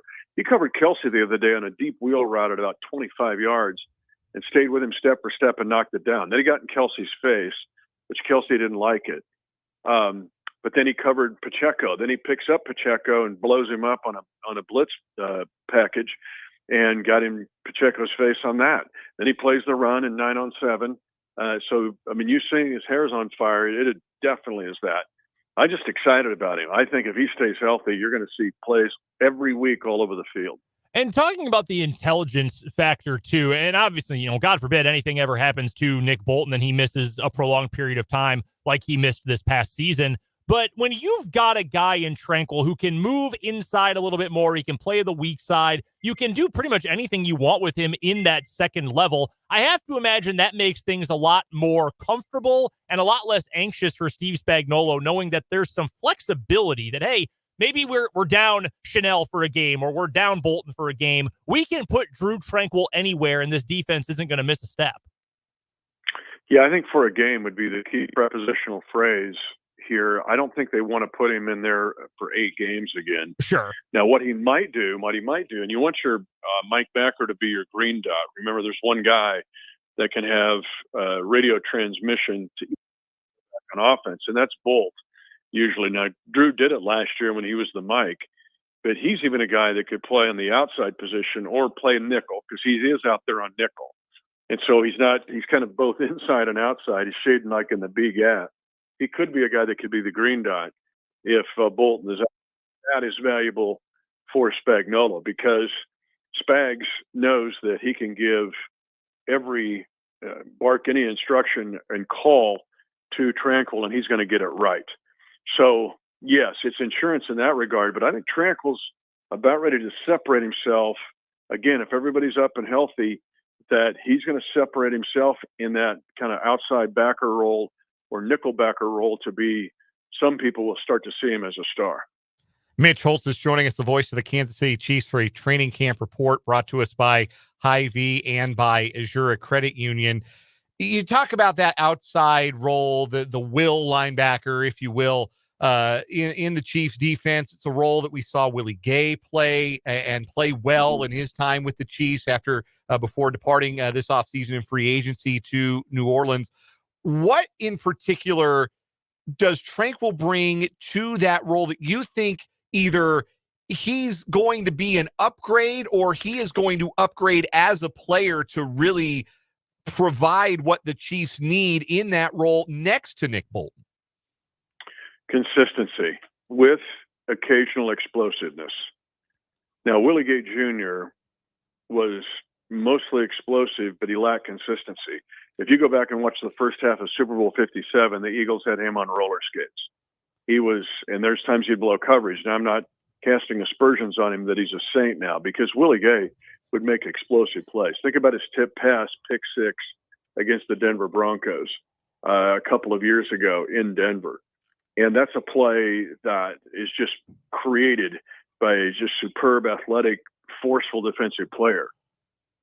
Now, Drew, I'm not saying he won't make those plays. He can make explosive plays, but he's not going to keep Spags up at night going, I hope he gets this call and doesn't blow it. Tranquil will rarely blow an assignment. But he also has enough athleticism and explosiveness, which he's getting more of. That's my thesis of this night to all the Chiefs Kingdom is he's not necessarily Willie Gay explosiveness, but he's not far from Willie Gay. But he gives you a whole lot more than Willie Gay Jr. when you look at the whole package. And coverage is a big part of that. Willie Gay Jr. did not cover well. Mitch, do you think this linebacker group as a core is underrated across the league? I mean, what Leo Chanel did in the Super Bowl, Drew going to free agency and then coming back, re-signing because nobody wanted to sign him, and then Nick Bolton, he's a second-round pick. He's been pretty good so far. Do you think they're underrated? There's 1,000 underrated things about this team. And yeah, that's one of them, but there's a whole long list of them. And the fact that Bolt 2 years ago was second in the league in tackles to Foye Oluokun, just because Foye Oluokun got the last game. He played that last Sunday night game, and they're going to give him enough tackles to get it. But Bolton has always been productive on the field, and he can make explosive plays. His scoop and score against the Eagles in Super Bowl 57. And the play he had against the Denver Broncos in an 86-yard scoop and score. But he's also a tackle machine. Chanel's the guy also that's elevating. I'm not sure I'm going to only have 20 reports with you guys, or I'd have put him on one of them as trying to rise up there. And then there's some other guys coming. I tell you, he's been good in this camp. Jack Cochran is pretty steady. Cole Christensen, Captain America from West Point, has had a really good training camp. These guys are perfect for special teams. Cam Jones, who last year played 104 snaps in that game of Week 18 against the Chargers. And then Curtis Jacobs is a rookie free agent from Penn State, and he actually looks pretty good. And then Swayze Bozeman, who got hurt, I hopefully can play Saturday night because they're expecting him to play. He's the other Mike. They don't want Jack Cochran playing 80 snaps in this game because Bolt's not going to play. But that room is good. It's just cozy. It's only 8 guys and only 7 healthy. So there's not a whole lot of there's a whole lot of room, I should say. There's a lot of empty furniture in that room, but talented players, good players. Mitch Holthus' training camp reports are brought to us by Hy-Vee and by Azuric Credit Union, coming to us daily throughout this Chiefs training camp and preseason. And Mitch, tomorrow we get to preview a Kansas City Chiefs football game. Yeah, I'll be in the air landing in Jacksonville, so I'll send you guys a report of what the checklist, in my opinion, you guys can react off that and have your own. But I'll tell you what I'll be looking at, and after talking to Coach, some priorities going into this Jacksonville game. Now, we did have the shortest postseason in NFL history, played on the 11th of February and getting ready to crank up the 5th of September, but still, everybody's ready for football, so we're ready to go to Jacksonville. Safe travels, Mitch, and we will hear from you tomorrow. Thanks so much for your time this afternoon. Thanks, fellas. That is Mitch Holthus, training camp report here on 580 Sports Talk. We're going to step aside for a break. When we come back, it's another round of Name That Guy. Let's remember some guys and name some guys here as we wind down this Thursday edition of 580 Sports Talk from the Kansas Drive to Zero studio.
Sports Talk on this Thursday afternoon.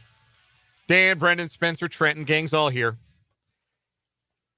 We have not been able to get to it for the last little bit But it is time for another round of America's new favorite game. It's called Name That Guy, where Trenton gives us a player's resume in each of the 4 major American sports, who they played for and when they played for them. And we have to name that guy. It's very simple. Trenton, you have theme music for us today? Yeah. I just hope it doesn't go copyright issues on the YouTube. Like, I was double checking everything. I couldn't find anything, but we'll trust your research. Yeah, we'll trust you. Go ahead. Hit it.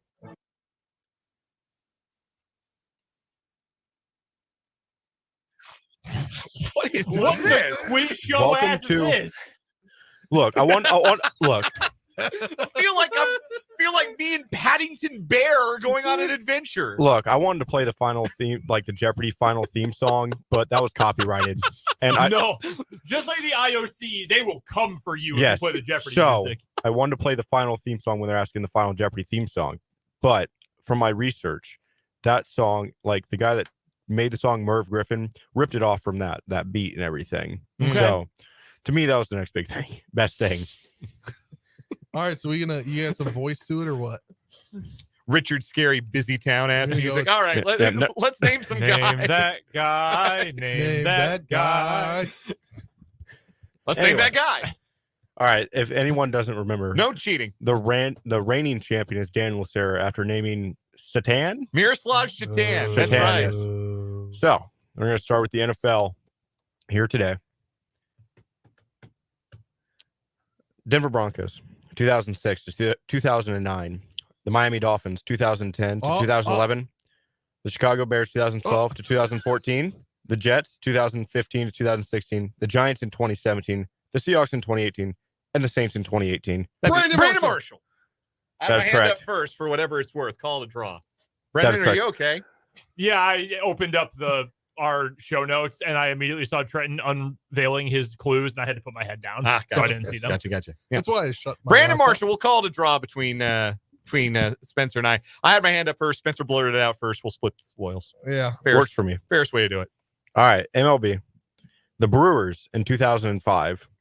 The Rangers, 2006 to 2013. The Baltimore Orioles in 2014. The Seattle Mariners, 2015 to 2018. The Minnesota Twins, 2019 to 2021. The Tampa Bay Rays, 2021. The Washington Nationals in 2022. And the Padres in 2023. Nelson Cruz. No, oh. I That had is my correct. hand Okay, up well, first, that one. we got to split the points again Yeah, that one. we can because do that, yeah. If we had the reverse. Man, dude, I'm out. My brain is fried. I was like, I do not know a single Washington National. I've been thinking, my brain is. Who are the Nationals? I'm out. I will not be contending. I've been thinking of Nelson Cruz the past couple of days and how he was 40. I just learned that he was 43 years old, still playing for the Padres last year. Yeah, he sure was. Yeah. Man, talk about being down bad. The Nationals gave him like in his contract he signed with an option at 40 years old. Or What a something like slugger, though. Like, that. underrated. They declined the Great option. player. Really nice Yeah. career. Bit of a steroid suspension. but- All-time DH, though. Could not play a lick of defense. David Freese. Yeah. Ask the Texas Rangers. Yes. Yes. Cost them a World Series. How are you not having a defensive replacement in the ninth inning? Ron Washington dropped the ball on that one for sure. And then Nelson Cruz literally dropped the ball, and that's why the Rangers didn't win the 2011 World Series. All right. Basketball. NBA. This is where it gets harder for us. This is Supersonics / Thunder. Oh, as he was battle. Yes. 2007 to 2011. The Celtics 2011 to 2015. The Grizzlies 2015 to 2016. The Clippers 2016. Magic 2016 2017. Cavs 2017 to 2018. Wizards 2018 to 2019. The Jazz in 2019. The Rockets in 2020. Nets 2020 to 2021, and the Nuggets 2021 to 2023. And this past season, he was with the Houston Rockets. Jeff Green. That is correct. I was gonna guess somebody else. Yeah, I had another name in mind first, but That's Uncle Jeff. his career was way too long for it to be that guy. Well, all right. I think right. Brandon's basically given up. At this no, point. yeah, no, I knew when I knew during the NFL one, and I couldn't think of a single name. I knew I was out. So Spencer, some days you just don't have it. Spencer has to get the NHL guy, or I am again the champion. Correct. You sound devastated about it. Well, I mean, you guys are both getting it, so you guys can determine the points between you. No, that one was clearly me. I had the hand up and I had the. Yeah, I wasn't gonna guess. Yeah, that. Dan got that one for sure. That one's all me. All right, who's our hockey guy? the Sabres 2005 to 2013, the Islanders 2013, the Canadiens in 2013, the Minnesota Wild 2014 to 2015, the Red Wings in 2016, the Panthers in 2016, the Canucks in 2017, and the Red Wings again in 2018.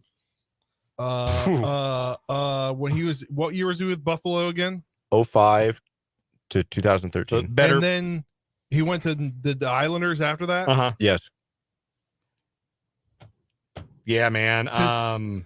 I can see his name in my head right now. Sabres. Long career with the Sabres. Then to the Red Wings twice in his career. Finished with the Red Wings in 2018. I'm going to take a wild guess here and say he's got one of those. Thomas Vanek. That is correct. Wow. I was trying to remember his name. It was the Sabres to Islanders thing. And that was like my core time when I was getting into hockey. Wow. So I went to a Capitals Sabres game, and then when he was on the Islanders, I went to a Caps Islanders game. Wow. And he had a goal in both those games. Wow. Thomas Vanek insider. Wow. That's impressive. Does that mean we tied? Yes, Yeah. that means we tied. We each got a guy on our own, and we split the other two. Well done. That's impressive. I got to give you your props on that one. That's good stuff. Thomas Vanek. Wow, that's a name I remember. He was a good player for a long time. I feel like I have actually heard of that name. I don't know. Are we willing to do a tiebreaker? I'm willing to do a tiebreaker. We did a tiebreaker. We both didn't get it when you and I tied. So yeah, that's true. You got a tiebreaker? If you got one, go for it. Yes, NFL. San Diego Chargers, 2004. Miami Dolphins, 2004 to 2006. New England Patriot, 2007 to 2012. A Denver Bronco, 2013 to 2014. And a St. Louis Ram in 2015. Wes Welker. That's correct. Well, that doesn't do that anything. doesn't do Enjoy it. your tie, nerds. That doesn't help us. Wow. This freaking guy. Sabotage. Participating in the two-way tiebreaker as the third guy. All right, I got another one. Outrageous. Just because you're in last place during Final Jeopardy doesn't mean you don't get to play. Well, actually, if you have negative money, you don't play. But I just had zero. Yeah, If you have to pay money to Jeopardy, you don't get to play. If you owe Jeopardy money. All right, we'll go to the baseball diamond again here. Okay. Texas Rangers, 2009 to 2015. Okay. Detroit Tigers, 2015. Pittsburgh Pirates, 2016. Milwaukee Brewers, 2017. Kansas City Royal, 2017. Philadelphia Philly, 2021. Los Angeles Dodger, 2021. Whoa! So there's a big gap. Yeah. In his playing career. I'm gonna ask Brendan to refrain until Dan was and he hurt, Spencer get a guess. or did he just go to the minors? I don't know that I know, but I have a guess. Okay, hold on. Okay, so he was in the minors with the Diamondbacks in 2018 and was in AAA all that year. So and he then revived his career and then he was in for the, a year. Then he was in the minor leagues in 2019 with the Mariners, and then he never appeared for the game of the organization and spent the 2019-2020 seasons out of affiliated ball before signing a minor league deal with the Phillies in December of 2020 and came back. No clue. Wow, that's a long career with Texas. I'll give you a hint. 06 to 15 or 09 to 15? 09 to 15. 09 to 15. Is it Neftali Feliz? That is correct. Yeah, that's right. I was gonna guess Ryan Goins. I would not have gotten one of those Ryan garbage infielders. Neftali Feliz. He was the guy on the mound that gave up the triple to Freeze. Hey, he was the guy See on the how- mound, one strike away from the World Series. See how life is a flat circle. Ryan Goins was the guy that dropped the pop-up in ALCS Game 2 of the Blue Jays, by the way. I do not Major remember Neftali Feliz as a Royal. Yeah, I don't they either. tried him for a closer at a time. And fun real quick story. We were doing shows in 2017. Yes, we were probably did covering the Royals. multiple segments about Neftali Feliz. He was a close. They tried him at closer for we went out to St. Louis to watch him play the Cardinals on a Thursday. And this dude came in and gave him a grand slam out of the bullpen, and I was sad. That's 2010 Rookie of the Year, Neftali Feliz. He was a dog, man. He was a dog in his prime. Yes, he was. Too bad his prime was short. He got hurt. It was injuries. So once again, Dan Lucero, is your Name That Guy champion for another week. But hard fought. Respect to my Yeah. competitors. That was really impressive Yeah, from it was all of really you guys. impressive. That was fun. I think It's the Royals. only because I went and saw Thomas Vanek score 2 goals in the height of my beginning. We gotta get you a Vanek sweater now. I think we'll have to play the final edition of Name That Guy next Thursday because I don't think the Royals play next Thursday. I think that is Yeah. It'll be correct. the last rendition. We will do that next week. We'll have one final Name That Guy while Trenton's around. Meanwhile, we'll take one final break today. Come back with the final word on 580 Sports Talk.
Wrapping up this Thursday edition of 580 Sports Talk with the final word. Brendan Dworzinski, what do you got? Final word for me today is that I do not care what part of the world you come from. I do not care what flag you represent or how many sets you have lost in the Olympic women's indoor volleyball tournament. Do not mess with Team USA and Coach Karch Karai and Jordan Larson and Jordan Poulter and the rest of this star-studded group.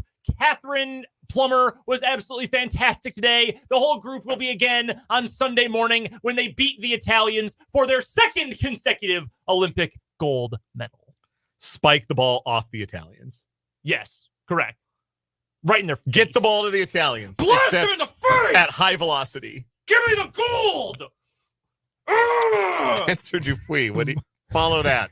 My final word for today is a little busy yesterday evening, meal prepping for the rest of the week. So I missed the first part of the Royals game, and I didn't sit down until watch it until the same inning Bobby Witt hit his second home run.